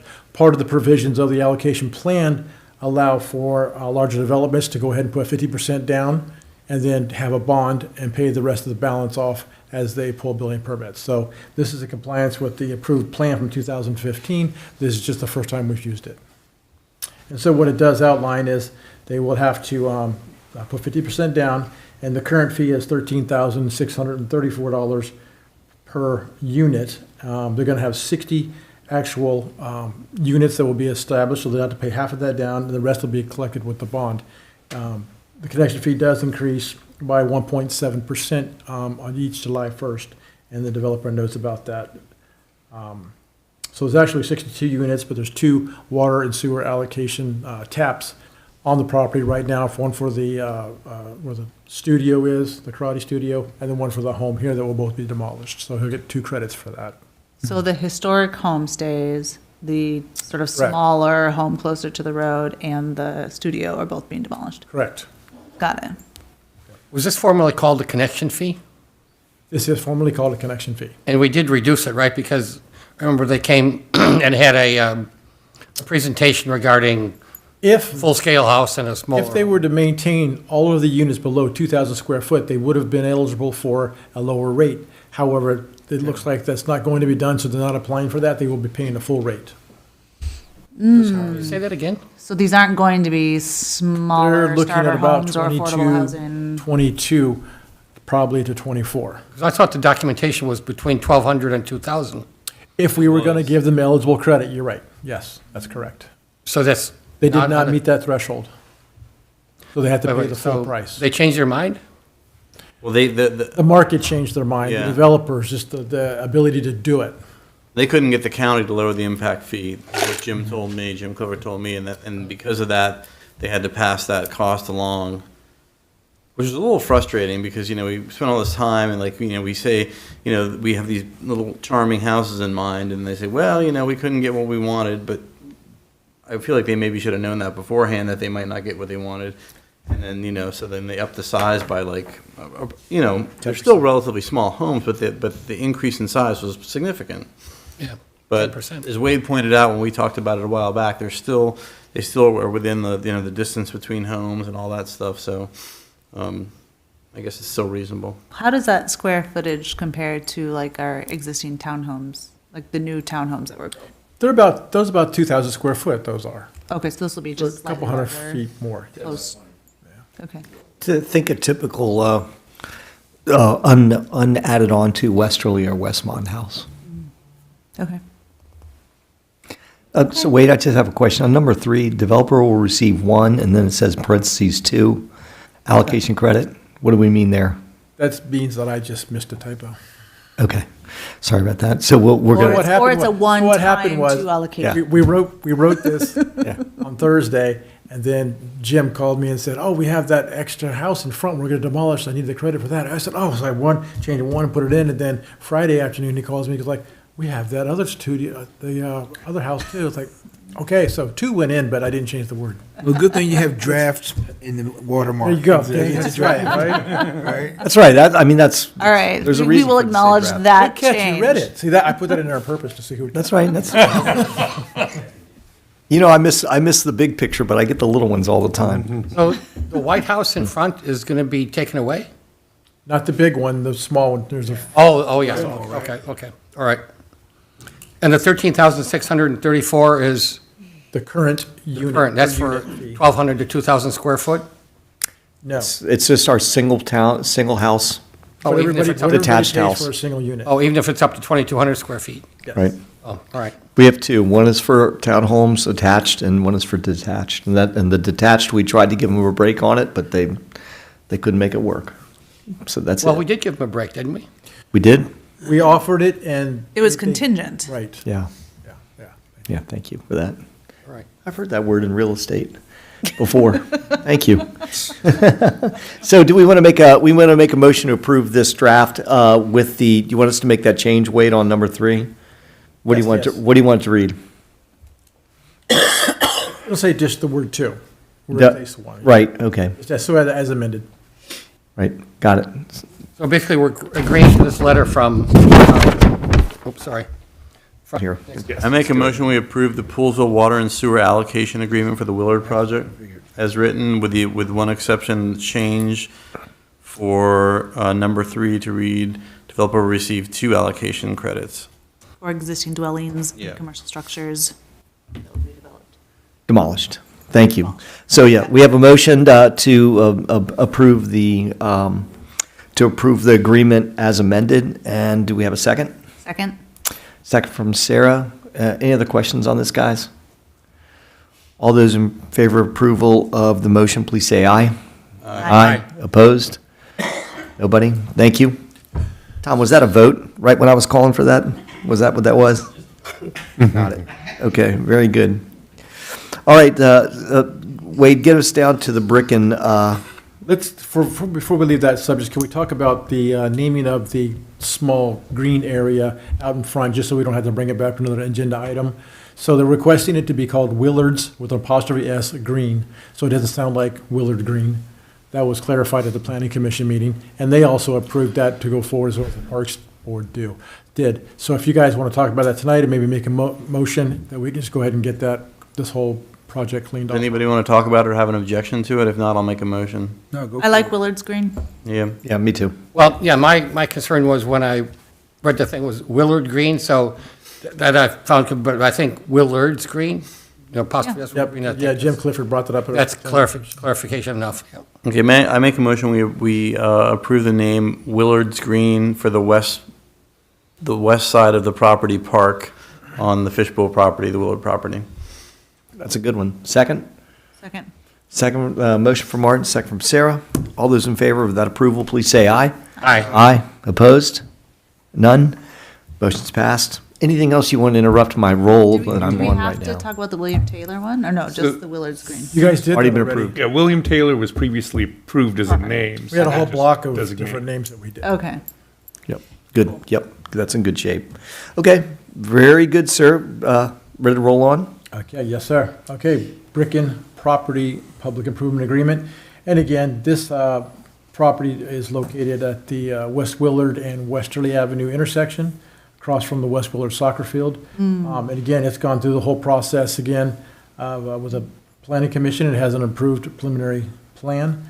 And again, this kind of just binds, binding agreement to everything that was figured into the process, including the names, storm drains, all the requirements that are needed.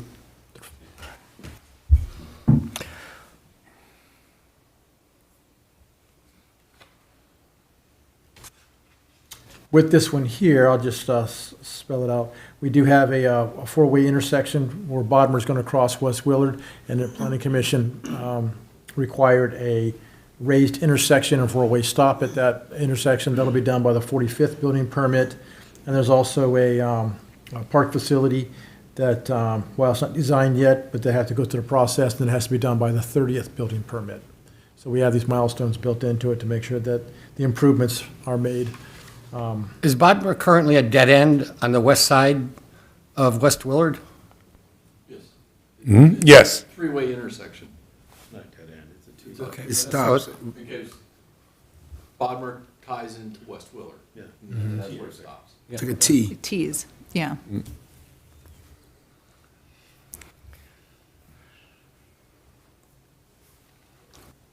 And again, they have the same connection fee, they have to, so they'll be coming at some point to ask for an allocation. They're not at the process, they're not at that point yet, they still have several other stones to follow through with. And So staff that does- will be one of the only other four-way stop signs in Poolesville. I mean, I guess there's some on the inner street. On the inner streets, there are some, but Right. yep.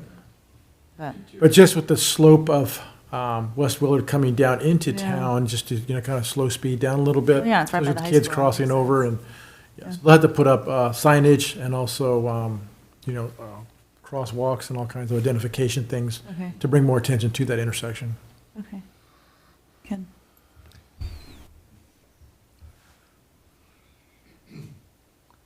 Are you going to talk anything about an update on the Donovan property? We don't really have any updates at this point. They're still going through the process of purchasing the property. Oh, okay. So, you guys, sticking with where we are right now, this, there's no date, is there no expiration on this? No. Is that on purpose? Well, it Those says other- each permit for improvement expires 12 Expires, months. exactly. Expirations are, again, this just kind of puts a binding agreement to everything that's in place. And so, yeah, pulling permits, the site plan itself expires within 18 months. So All of this has already been brought to the planning commission. And been approved, actually. We are This just kind of just- puts it all in a Puts it all narrative together. format. Okay.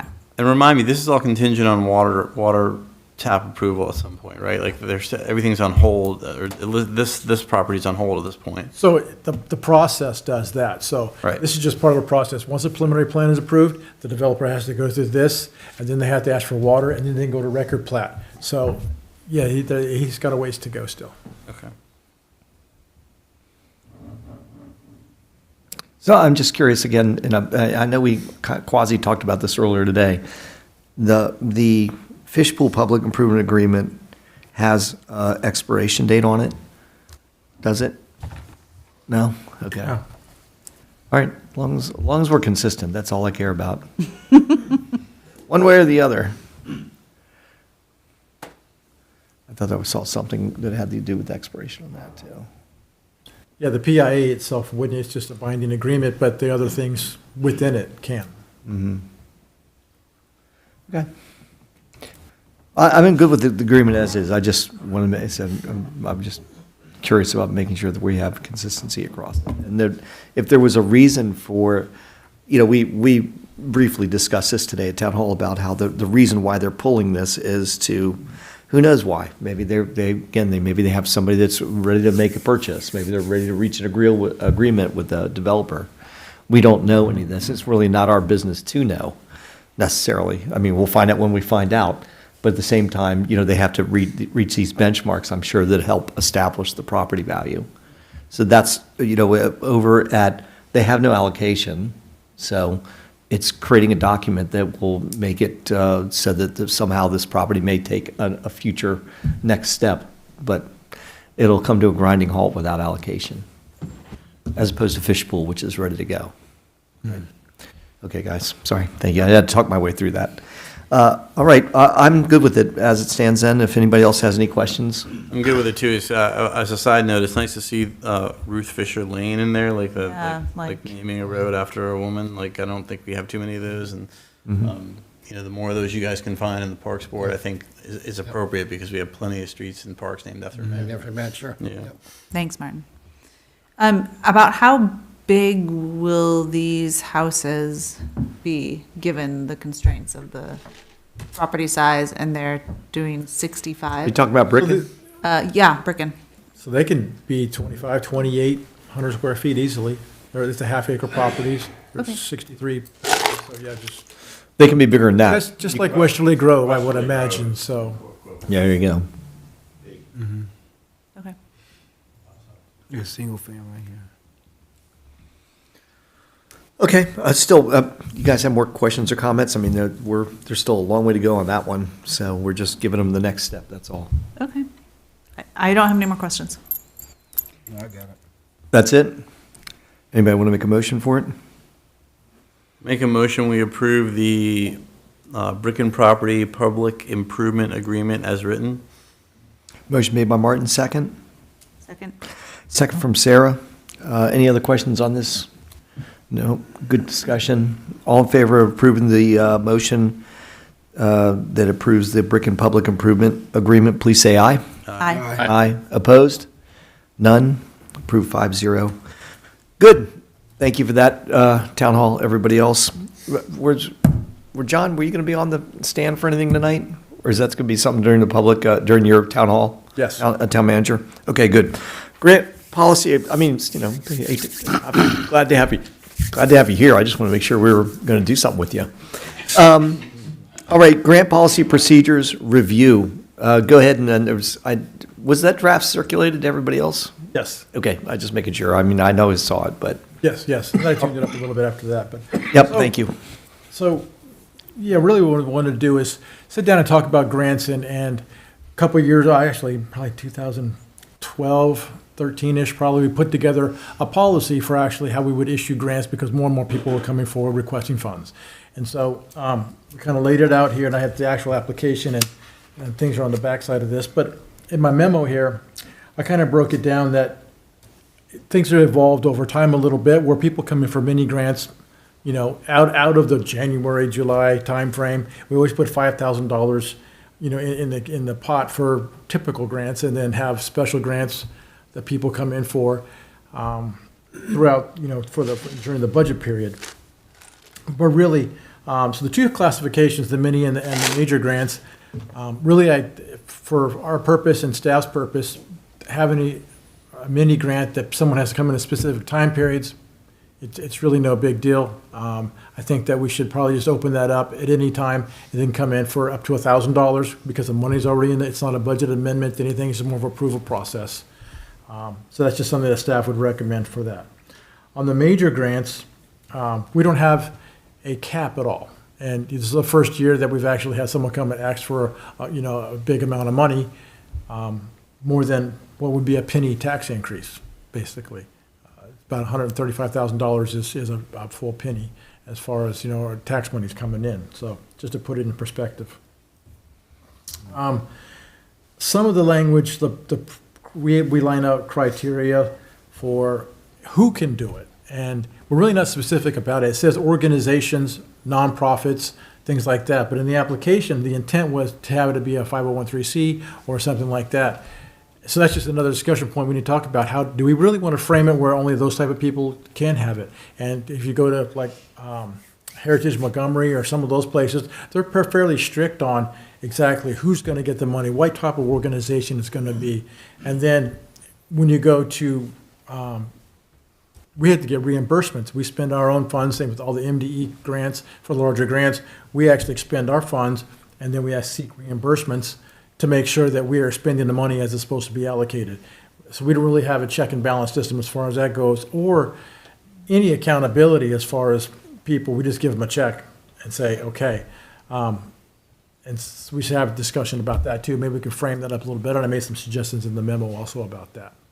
So basically, we're just going to open up a discussion here because we know we're going to be talking about the grants that have been requested on March 16th. And so if we need to get something framed up and in line, now's the time to do it.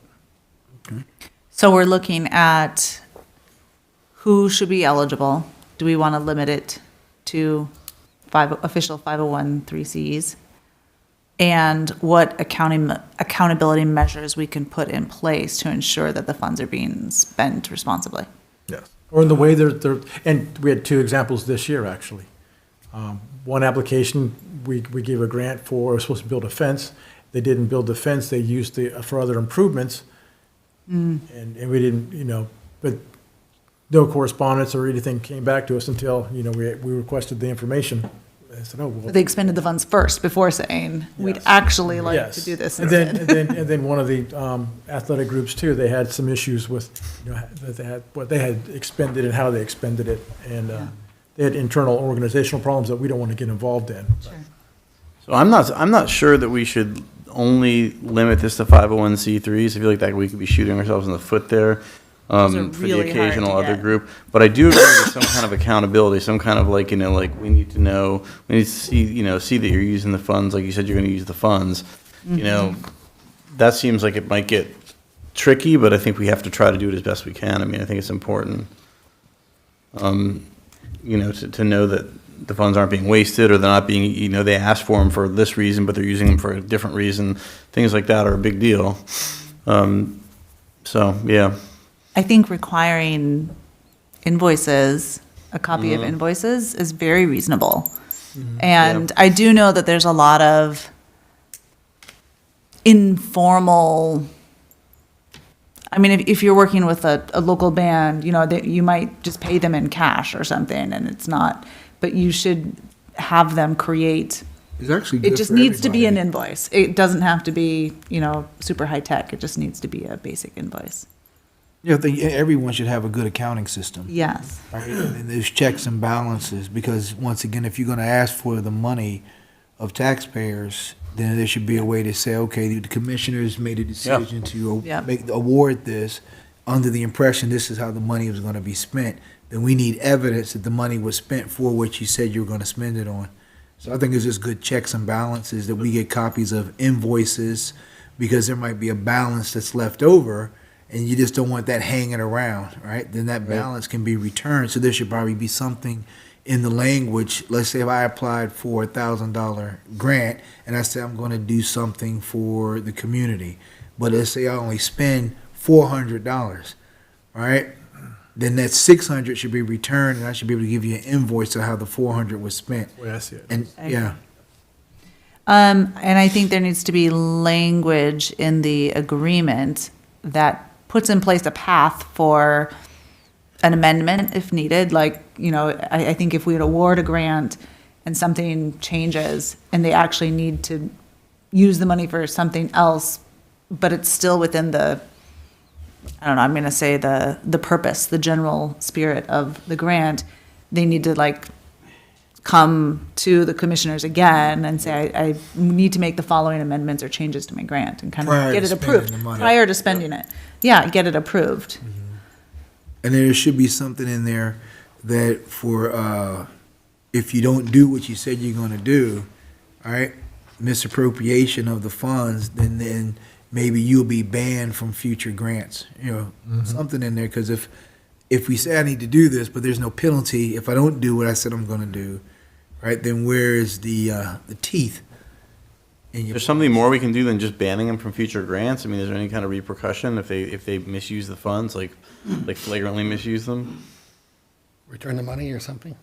Well, maybe if it was over a certain amount. I mean, it wouldn't do us any good to Right, I try know, to go exactly, after right. $600. Right, not a micro grant, but No, I'm saying but- For the major grants. yeah, like if someone came in and wanted, let's just hypothetically say 20 grand, and then, you know, they went and they used it for something that we all like kind of were like, that's crazy, you said you're gonna use it for this, and we don't really agree with that. I guess at that point, the money's gone. But do we have any kind of more, is there any more, are there any more teeth we can put into it than just like, you can't come again next year? You would have to make it a binding legal contract that you could pursue them legally. Is that a big pain in the you-know-what? I don't know. I hadn't really thought about that, but it's something we could definitely. Like a simple, basic contract template that can be used for multiple Yes, organizations. yeah. Or maybe run it by Jay, what would be That's the exactly what I was language to thinking. Yeah, for use? sure. I mean, Yeah. other commissioners, is that something you guys are interested in? Yeah, I support Yeah. that with major grants. Yeah. Have we really run into that, though? No, and we probably won't, but I mean, it's just, I don't anticipate it, but maybe it if you're a provides taxpayer, reassurances to you might feel people more who are. comfortable about seeing if that's in place. Right. I think on a one-by-one basis, we could explore that. I'm not necessarily, I mean, we can make That it doesn't- policy, But that doesn't feel fair to say, well, we've decided to create a contract for your grant, but not for this other. I think that unless they're a line item, like HMD is, that's probably what we need to have. Right, I think that's what we're all in saying. place. Okay, Yeah. got it, okay. Yeah. Well, I mean, I really was a little more concerned about, I mean, we can do that, and I think that's fair, but I'm a little more worried about, and what kind of got the discussion going with me was that, you know, we've slipped off the edge for the, you know, agreeing to the mini grants or, you know, capping it at $1,000. That's one. And then also what the asks have been that are outside of the mini grant world. And the lack of structure of the grant applications and the people that actually make the applications. I worry about that because I think we open ourselves up to justifiably town criticism when yes, Jeff, you know, we hear things the whole time. But we may not be in a position that maybe we make it our policy in the future that we don't even hear those grant applications because we're going to let people know up front that you have to have an organization. I'm going to throw these out there, and I'm not saying to the world that's listening right now, I'm not saying this is our policy. that we say, unless you have all these terms met, then that's what it's going to require for you to come in and have we had a scout that's come in that was for the trail. How much was the ask for the trail money from the Boy Scout that wants to make the project? Great project, but potentially something that's outside the town. And I remember the money was pretty substantial too, more than the $1,000 mini grant. So that's one example. But another example could be the sports teams that have come in and asked, and look to us for funding of something. And I'll give you a little easier breakdown. Say, I ran the basketball association for many years. We would never even think about asking for money for something to run our banquet or have a celebration of some sort. We fundraised for it, or we charged in our fees, or we did something like that. A little bit more interesting at the pool because, it's a county facility and they have to pay to use that as well at different times. I'm not really sure where that fits in. I'd like to see us a little more further define those things, because I think that we could get into, bringing this back down to something that's manageable. The mini grants are for this, and they only apply for these people. The larger grants, you have to meet these qualifications. Do we really want to spend all that time to try to make? I mean, I kind of agree with what you're saying in concept, but it seems like that's like a really slippery slope and a complicated process. I'm trying to unslippery slope it. Maybe as commissioners, we should just be more careful and scrutinize things a little more carefully, and not be so and require our own higher bar to get over or something like that. But to what Jerry and Jeff said about stuff, I mean, I've had people come up to me and say all kinds of things. And one of the things before, It's darn residents. one of the things that actually I've heard them say is why do you guys fund Friday in the Commons to waste the money? Why do you fund Poolesville Day? I mean, and I'm all in favor of those things, but it sort of depends who you're asking. The person who might hate funding, locals Riverworks grant might love Friday in the Commons, and vice versa. I mean, it's just. Then going back to what Jim was saying, is that I think there is some merit to having some criteria. So we go back and look at eligibility, right? What is going to be that, whatever it is, we should have some set criteria. How does that benefit the town? Who would be, it's who is the organization? Because even if you say, some will say, well, why are we spending money on fireworks versus Friday on the right. Well, that's what you elected us for, people. Yeah. So going back to it, we should at some degree have some level of criteria that we use. You have another person say, hey, we want to have a chicken association, and hey, we're gonna have a dinner. So we're gonna chicken's on the menu. But on the serious side, it's have some agreed upon criteria, because before you know it, if you look at how, as way you were saying, that it's grown over the years, all right? And then as people say, well, hey, wait a minute, we might be able to get some money where we might not want to fundraise for our own banquet, like you talking with the basketball, but you can get everybody coming in, more and more people saying, hey, I can pick up $1,000. Hey, we could do a major grant. So go back, what is that criteria going to be? I love the idea of some kind of a criteria. I just worry that we write some ironclad criteria, and then but we don't realize that we're leaving a specific group out, that we didn't even think of. Maybe have a framework. Really needs the money. I don't know. I think as we think about criteria, it needs to be actually principle-based. Again, benefits as many community members as possible might be our criteria. And then as we look at, here's our budget for grants, here's all the applicants, let's prioritize these based on which of these are going to benefit the largest number of community members.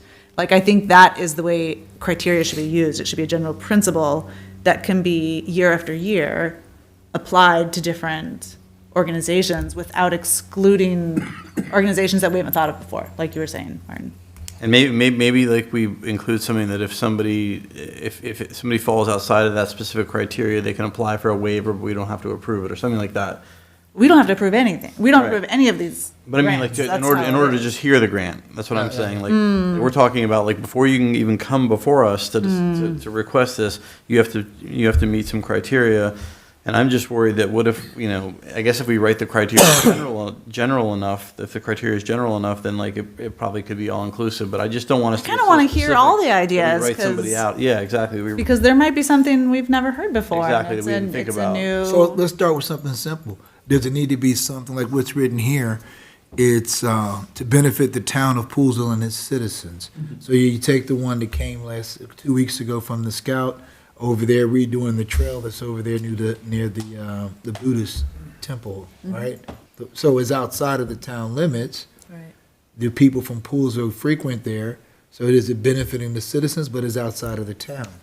So would you have a stipulation that it needs to be within the Something town has to limits? be within the town limits. maybe. Right? So then maybe if we're saying in the town limits, so that's one criterion. It has to be within the town limits. You know? I mean, that's hard. You think about But it's Poolesville tough, right? seniors, they have events out at Mary's, whatever the church Yeah, pavilion is, right? The Valentine's dance, The like, prom thing was Some of their events. Post-prom was at Kaleva. I mean, so like. right. 1 year, so are we excluding them? I mean, I think you gotta be Yeah. careful It with might that. be exactly for our residents, but they have to do something outside. I think we as commissioners need to need to say maybe if it's something that's outside of town and it doesn't really affect the residents like as much as we think it should, then we have to step in and say no. But I don't think if you put like an all-inclusive thing, like nothing outside of Poolesville, you could get burned. Unintended Yeah. consequences. Right? Unintended, and so then you go back, why would you tell the Boy Scout no? Yeah, I mean, I don't know which way we're gonna go on it at all. Right. Sure. You know? So we still go back and you look at what's gonna be that criteria, no matter what it is. I wouldn't mind it if there was a little further discussion too about Boy Scout projects should potentially, they have to have a fundraising element, right? Cap that at $1,000 and say, I know they do worthwhile projects, but then we can not We necessarily. can be part of your Well, yeah, efforts to that was gonna say, fundraise, but not- like, you should also be fundraising out. Well, and also too, we can be in kind, like when Preston helps matching do grant or things. something. Well, it's just like when Preston, Oh. when we have town people that like, the thing that our Scout Tonight put together, that wouldn't have come together without the help of Town Hall, Preston, the guys doing the things we do, everybody working together. I think we need to think about like, Yeah. how's that limit work there? I think we need to look at two things about organizations. One is potentially sports organizations are just not eligible, period. I don't want to take away maybe the swim club's money this year, but we've got a bit of a swim club controversy anyway about how the money was last time. And then on top of it, they do have the ability to raise money and fund their projects too. And then the other side of this is I think we need to really define what is the organization. It's not it doesn't have to be a 501c3. But what is it? Is there a firmly defined organization that is requesting the funds? And then, again, they have to have accountability for the front end, why, and then on the back end, what they did. Again, I run a huge basketball league, and organizations want to join us all the time. And we have to make sure that it's not just a dad coaching his daughter's team that's coming in versus a legitimate organization that is established to be a participant in whatever we're doing. Well, can I make a suggestion? What if we were to do something like this, and I hate to propose tasking you guys with anything, but what if staff came up with a whole bunch of like criteria? They could be like a little over the top, and then we could kind of like talk about them and maybe whittle them down a little bit, or maybe change them a little bit. Just sort of like as a starting point.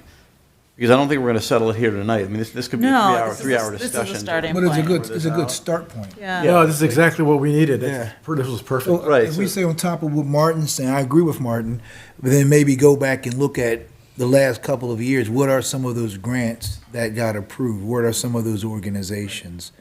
And do like Jay does, like look at other towns, maybe. Yeah, I was see going to what say their along criteria those lines, in a lot of other communities, the county is funding athletic programs. And here in Poolesville, they have to either completely support themselves or maybe the town is helping out a little bit. Well, I'm thinking But I about would the- love I'm to sorry. just hear what other communities, how they're able to, I guess, tap into county resources for But funding. I can tell you from a sports Yeah. perspective, it's all over the place. Like one of the big, so we run, the PBA runs, it's got 6 teams, usually has, 80 kids involved.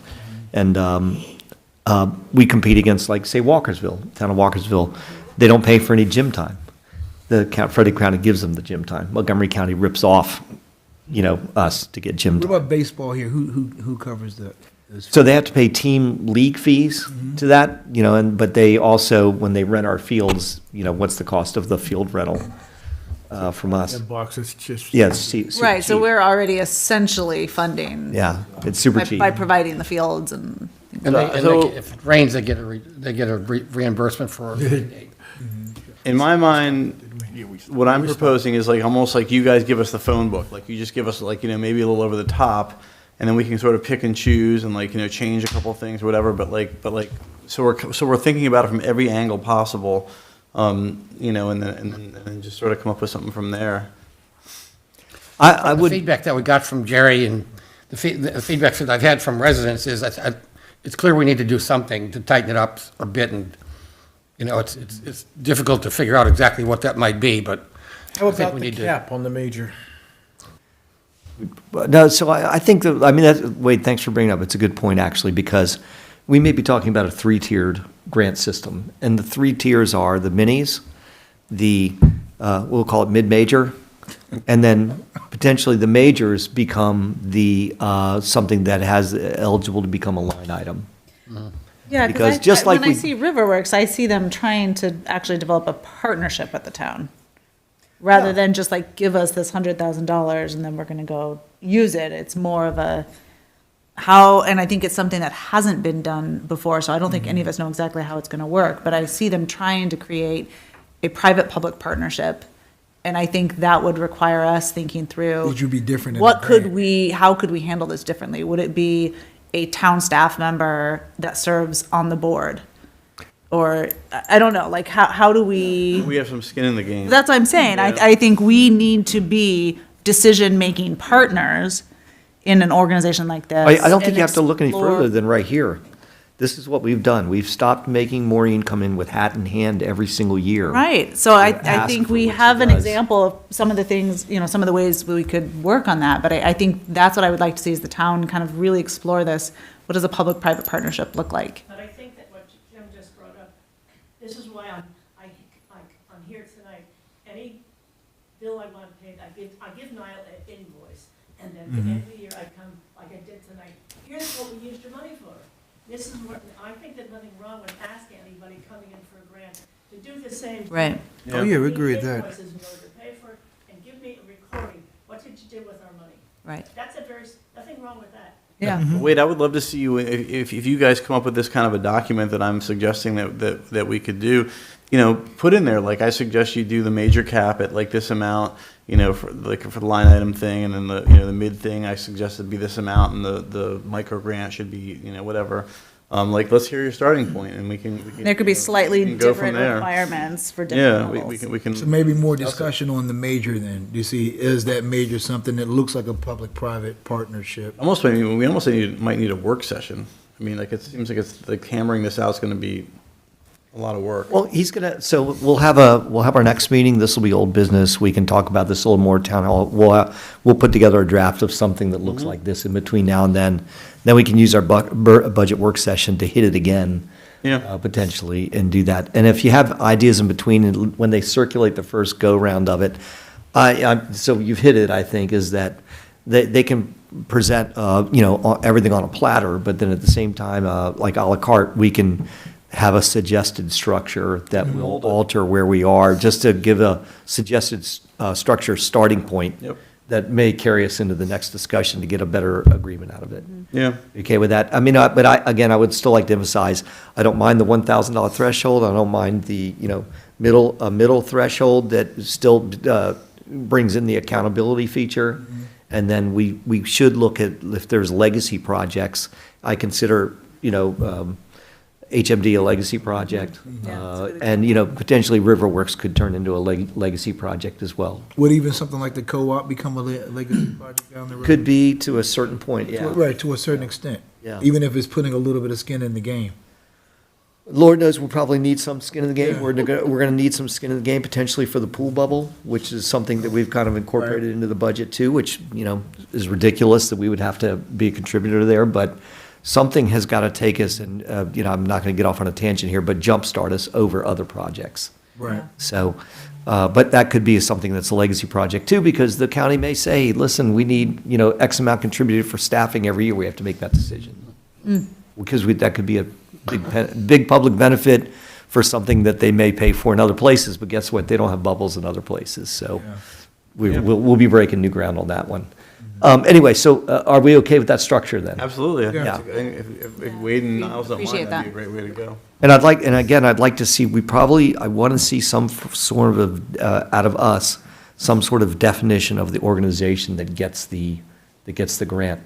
It cannot be like a mom and pop that comes in for a one-time only grant that, is, we all feel good about because we love those guys. Right. And then, then it turns out to be, where's the accountability and some breakdown in the structure that doesn't, that's the kind of thing that I would think that, our taxpayers and our residents, our curmudgeons, that they're going to have a problem with. Yeah. I was pointing to the empty seat, so And no matter what you do, some people have a problem with. they're going to have a problem no matter what. I mean, like So- the pool bubble, like you're gonna have people that don't ever swim and. like, Absolutely. They're gonna object to that, but they're gonna be okay with other things. I mean, you can't please everyone. Yeah, they'll be good with Spring Fest, but they won't be good with the pool bubble. I get it. Is that what you're trying to say? Exactly. Okay. Well, I wasn't I think I- accountability across. sharp and directed as I think. I wanna- You might be being. As I am, I yeah. just wanted to throw out there that Yeah, since go. we are coming up with some new definitions or requirements potentially after the fact, that people have already submitted their Understood. applications, that we may need to send some follow-up like, hey, can we get some additional information from you? I Or can I totally agree. We, some additional clarity, whatever. yeah, we rolled into some precedents in the past couple of years, and we're going to need to either roll out of them or, make sure that we're, Just grow from. grow from it and work with our residents to make And sure. as they're more not- people. So I appreciate As that. more and more people come in for these grants, like I think we have to just tighten it up a little bit. I mean, Right. the money's not unlimited and, And just because you request a grant doesn't Right. mean you get one. right. Yeah. Yeah. Right. And maybe there's some kind of a thing we can create that we can hand out to some of these organizations where, like we give them, like an in-kind thing, like we give them something, but we also say, here's like a suggested kit you can use for your own fundraiser or something like that. I don't know, like just Yeah. so that they, a sort of like a nudge in that direction, like, we'll pay for part of it, but like, we want you to come up with some of it too. I don't know. Just thinking out loud. Here's a website called Muster. Use it. But we don't want, Well-funded we don't want to set Yeah. up false expectations that every time you come in looking for something, you're Right. gonna get something. Absolutely. And I definitely still want Not to, automatic. I definitely still, in addition to the organizational component, I want to talk about the programs, such as sports programs, that Yeah. have the ability to do things, because, again, I ran the PBA for almost 20 years. We certainly could have used $1,000 for our banquet every single year to help fund it. And it was all Poolesville kids. And it would have been a nice ask, but we never even thought to ask for it. So, okay, All right. get enough there? I do. Wrote all was that down. It's perfect. like I wanted a 3 good discussion, pages. And that's what we got. That's what you wanted. Yes. Right. Mission accomplished. All right, thanks, everybody, for the good discussion on that. Town manager's report. Okay, Jim brought up earlier that Niles and him and I had another budget work session this morning. Things are shaping up pretty good for our March 16th work session. At the next meeting, we're gonna have, hard copies of the budget laid out for everybody so we can start diving into it. And really, if anybody has questions that we can get out of the way prior to the work session, please contact me, give me a call, whatever, and, we'll work through that. It's going to be at 9 o'clock on Saturday, the 16th? That's correct. Okay. What time you think we might be done with that? Before noon. That sounds good. So Wade, you're saying. It's up to Jeff.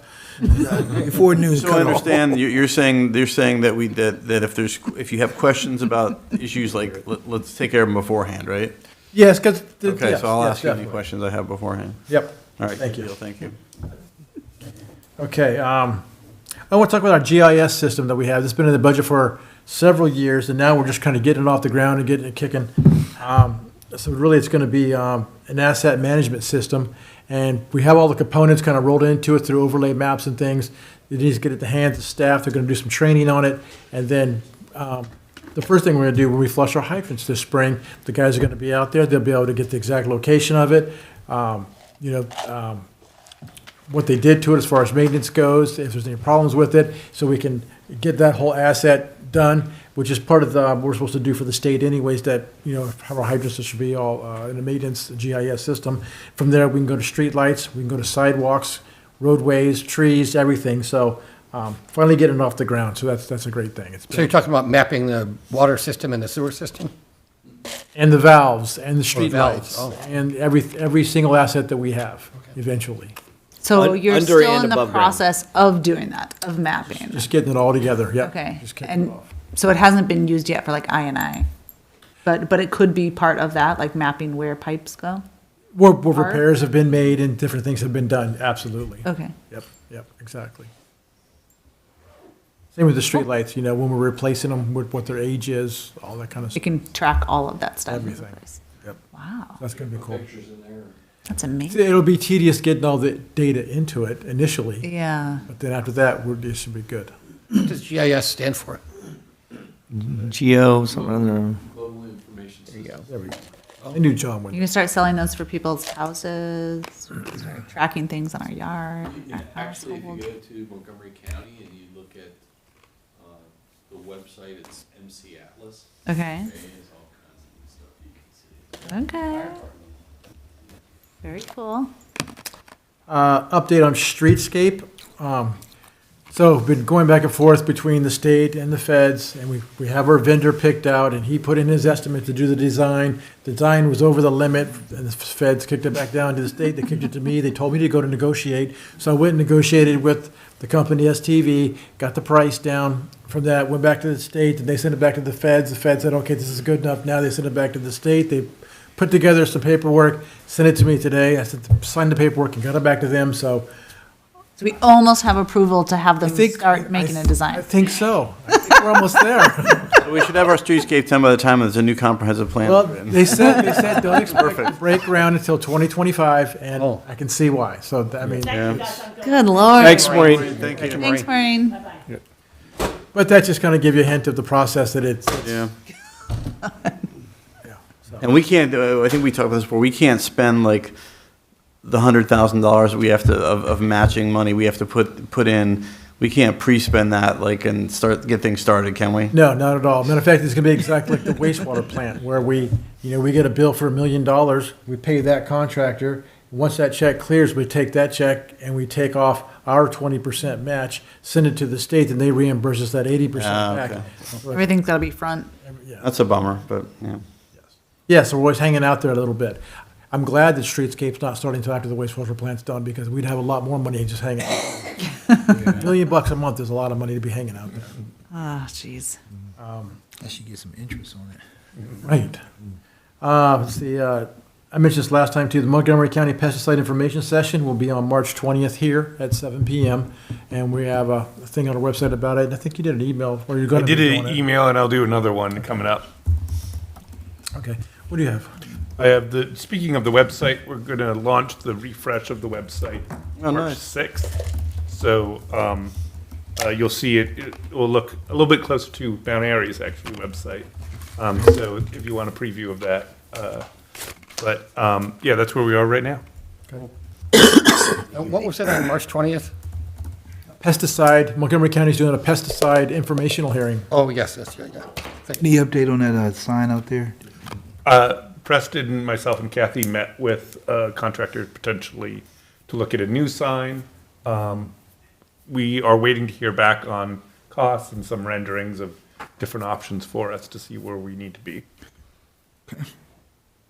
So we'll probably end up pulling this one out here. Either way, it's got to be moved, and so, Yeah. It makes sense, like the technology's probably come so far since then, like, well, you said they brought a, They brought it out on a truck, like the type of sign that it is. They put it up, pulled images from our website and put it up on it.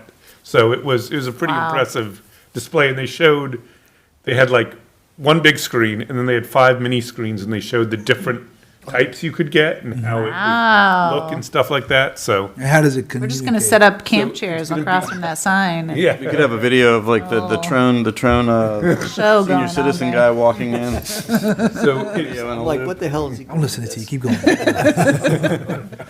so Why it pay connects for actors? through, I know, basically to the cloud, so it's Okay. sell your Layouts, my technology. photo spreads as it would. Which is better, because the Wi-Fi kicks out all the time. Yeah. Communication The from the transmitter building. we have here is part of the problem, so. Okay. And it's an enclosed, rubber enclosed, seals Yes. on and everything. Ooh, so it's nice. sealed in the It's more back. weather. Won't be Yep. open Proof. to the, the Yeah. moisture and stuff. Nice. Killed that one. Yeah, And then their when there's a, when it needs maintenance, what's their turnaround time? they seem to be pretty good. They had people, like, local people, that was the other thing that we found. They say like it's about a week turnaround, but it's something like that. Because we don't want to be like the elementary school where it had the fire, campfire, whatever it's. Well, so, yeah, it's, so, that's where it gets a little bit more confusing. So they're the people who build the signs, Wildfire is the ones who manufacture them, but there are different companies that do The the maintenance. installation and the maintenance. So that's where we were trying to get a couple of different companies to, on that end of it. But we might end up with a Wildfire sign, because they are the manufacturer. So just to, Can I just, can I just add two things about the sign in front of Poolesville Elementary School? It's just an aside.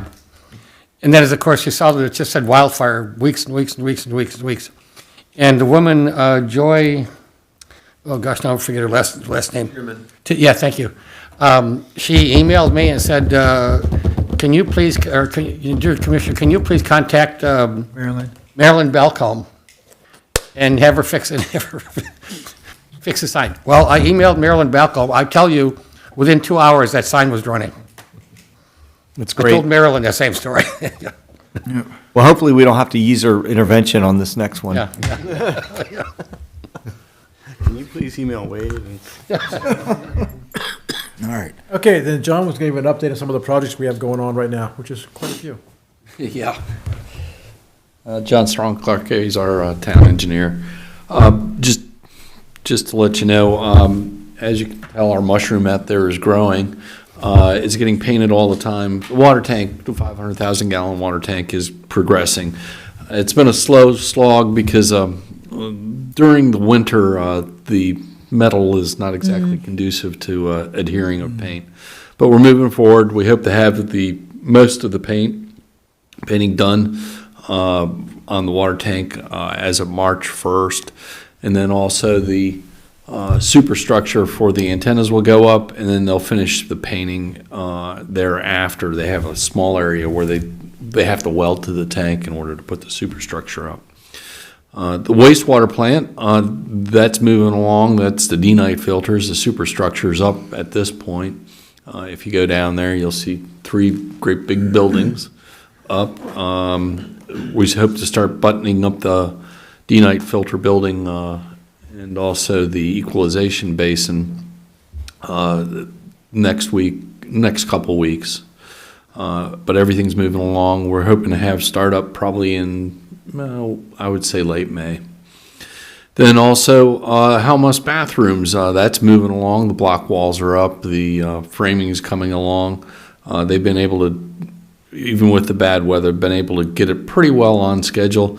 Looks like that'll probably be April 22nd is where we're thinking right now, where that'll be. Wells 4 and 14, the vein of my existence. We had a problem with trying to get transformers for a long time. First it was meter sockets, then it was transformers. We were able to start up the well and do some preliminary work on it, and we pulled the raw water samples today. So that took place, and that's moving along. We do still have some issues to resolve. Hopefully next week we can get that taken care of, but we're moving quickly along on that. The Westmond and also Colhouse water lines. The Westmond water lines, that's down Wooten Avenue, and then the Colhouse Townhouse water lines. They're out for bidding. We hope to have bid opening on Monday, and then I'll report back on that. Is that to replace them? Yes, to replace the main. We're going to dig up the whole area? Hopefully not the whole area, but where the water line's going, that's where we want to dig up. So, we're not running the laterals we're going to make a connection to the existing laterals, so. Then West Willard, Do the residents know that? well, we first have to get the bids in and determine that we can fund it and make sure it's all there. And then once we do that, we'll be able to get notices out. It's probably, kind of guessing it's probably time frame wise, the notice to proceed to the contractor is probably April time frame. So. And the materials may take a while, so. That's correct, yeah. And this is a big problem. We still have, I don't know if everybody's aware, but there is been, with everything, a supply chain issue. And we're still dealing with supply chain issues. One would hope that it would have been squared away by now. It's not the case. It seems right now we can get ductile iron pipe and we can get valves, general valves and things like that. But the small little pieces of brass fittings, some of those are 18 to 32 weeks out. So it's just a matter of coordinating and trying to get everything going in the right direction. Other projects we're working on, wells 2 and 3, they're in the process of designing for enclosure, permanent enclosure of the PFAS tanks. So those are moving forward. We're also working on commercial stormwater issues in the central business district. That's moving along. We do have the survey done, and we're looking at possible routings of piping and trying to get the water to where we want it to go. May I ask a question? Yeah. So regarding wells 2 and 3, and I wrote down, you're designing a permanent enclosure for the PFAS tanks. Have you had to replace the medium? It was either activated charcoal or some kind of corn material. I don't remember what it was, but it lasted, and we weren't sure how long it was going to last. Yes, the first round of charcoal lasted about 6 months. We replaced that November 2nd, I believe it was. That's correct. And then right now, they're starting to get a little bit of breakthrough showing up in the analysis, so we're going to replace it again. But we had to run well 3 24 hours a day during the winter time because it did have a temporary enclosure that Preston just finished. Has heaters in it now to keep it from freezing. And it also had 7 and 9 offline because we were changing out the uranium filters on that. So it had a lot of use. So yeah, we're looking at. I'm just curious, how much was it to replace? Was it activated charcoal? The medium? $55,000. How much? About $55,000. Oh, wow, that's a lot, yeah. Okay, so we're anticipating every 6 months it's going to be $100,000 or every year? Every year, that's correct. Oh, wow, okay, thank you. Yeah. But the good thing is, once you have 2 filters going up, it's the mobilization and all of that, getting the staff here and doing it. Doing 2 filters at a time is like $60,000, so it's. Yeah. And it's really based on how much water is processed there is, like how many gallons of. Water and concentration. So well 2 actually has a less concentration of the PFAS in it, but it does pump more water, so until we actually get it rolling. Yeah. Well, Does someone take the medium and clean it and return it? Or how's that happened? They take it away and take care of it. it goes to Mexico, they burn it, and then they bring it back, they bring the back in the country. Seriously? Seriously. Any more questions for us? Maybe we don't want to know. Wow. Sorry about your air quality, Mike. Yeah. All right. Let's see. So this commercial area, we're looking at the stormwater system there.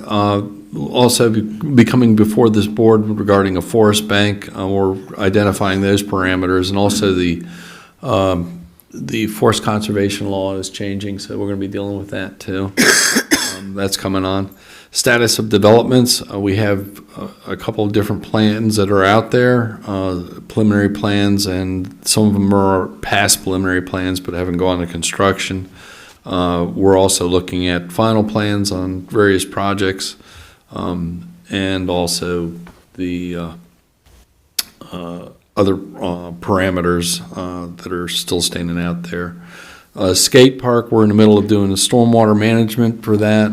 We dug our test pits out there, which were resoundingly not great. We got about 2 feet in the ground and hit rock. So we're going to have to come up with a different approach to that, and we're working on that presently. Surveys underway for that to get the exact parameters for everything in the design drawings. The high school, Phase 2 is going to kick off this summer, and we're going to have a new water meter that goes in there, which will be at the property line. And that's probably a better place for larger facilities than having it in the building. And then we had various projects come in as far as the utilities. It seems we're dealing with the gas companies a lot lately. They're coming back and doing a lot of retrofit at the present time. So we're dealing with that. And then finally, the GIS data. We've been able to supply the GSI techs with various plans and getting them underway and keeping them going in the right direction. And I look forward to getting this thing kicked off so that we can go ahead and capture all the data that we can capture and put it into a central area of looking. Right now, all our plans, our firm, whenever we got a plan in, we scanned it and took as much of the documents we can. But the town, back in the day, they didn't keep real good as-built, and that's not unusual for the time period. So we've taken what as-built we have and incorporated those into the GIS database. Now the truth comes out is when we go around and start looking. We ran into problems typically in all of these different projects that the databases are, well, not quite the way one would expect to find them. So we've developed a pretty big library of various plans and everything for the town, which we're sharing with Niles. So, are there any questions? Is there any update on the rewiring of Wayland Commons? Wayland Commons? Yes, right out The here. electric? Yeah. The electric plan's been processed and that's out with, In a review right now, yeah. Okay. yeah. Does that include the car chargers and whatnot? No, the existing ones are here. You'd have to pay $100,000 to get the line to come over and a transformer to drop down, as Joyce sent us the email on. Oh. Yeah, there's no three-phase to that portion of Oh, that, yes, right, yes, thank you. Yep. Yeah. I don't have any questions, Johnny. Thank you. Anybody else questions for John? Thank I don't have a question for John. I have a question for Wade, though. Appreciate the update. Got it. Thanks, John. And I don't want to get into some big, long discussion about it now, but what's the feasibility of putting solar panels on Town Hall?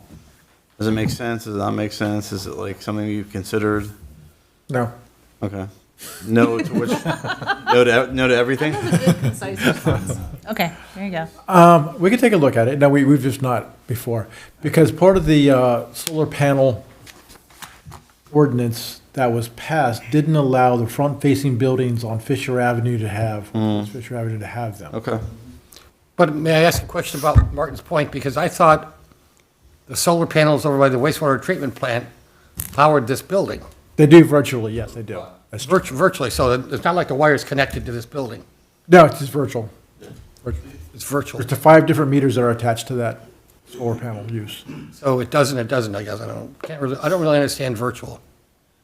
They just subtracted off of the kilowatts that are used in this building. There's no what's bank, produced. Oh, okay, all right. It's like a deposit. Yeah. Yeah, okay, so we get a credit for it even though, all right.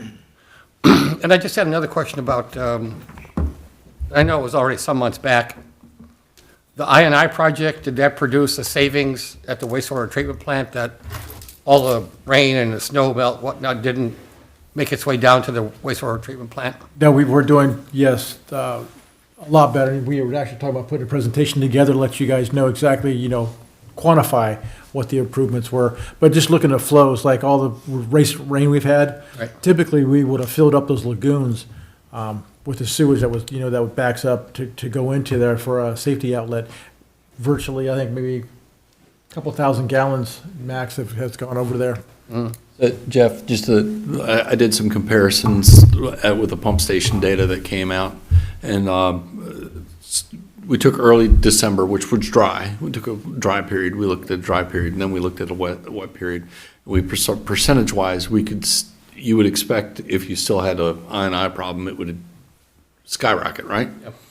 It didn't do that, percentage-wise, at the various pump stations and also at the wastewater treatment plant after a heavy rainfall. So it produced gains. So there. Does that mean that there's some opportunity for the lagoon to go away?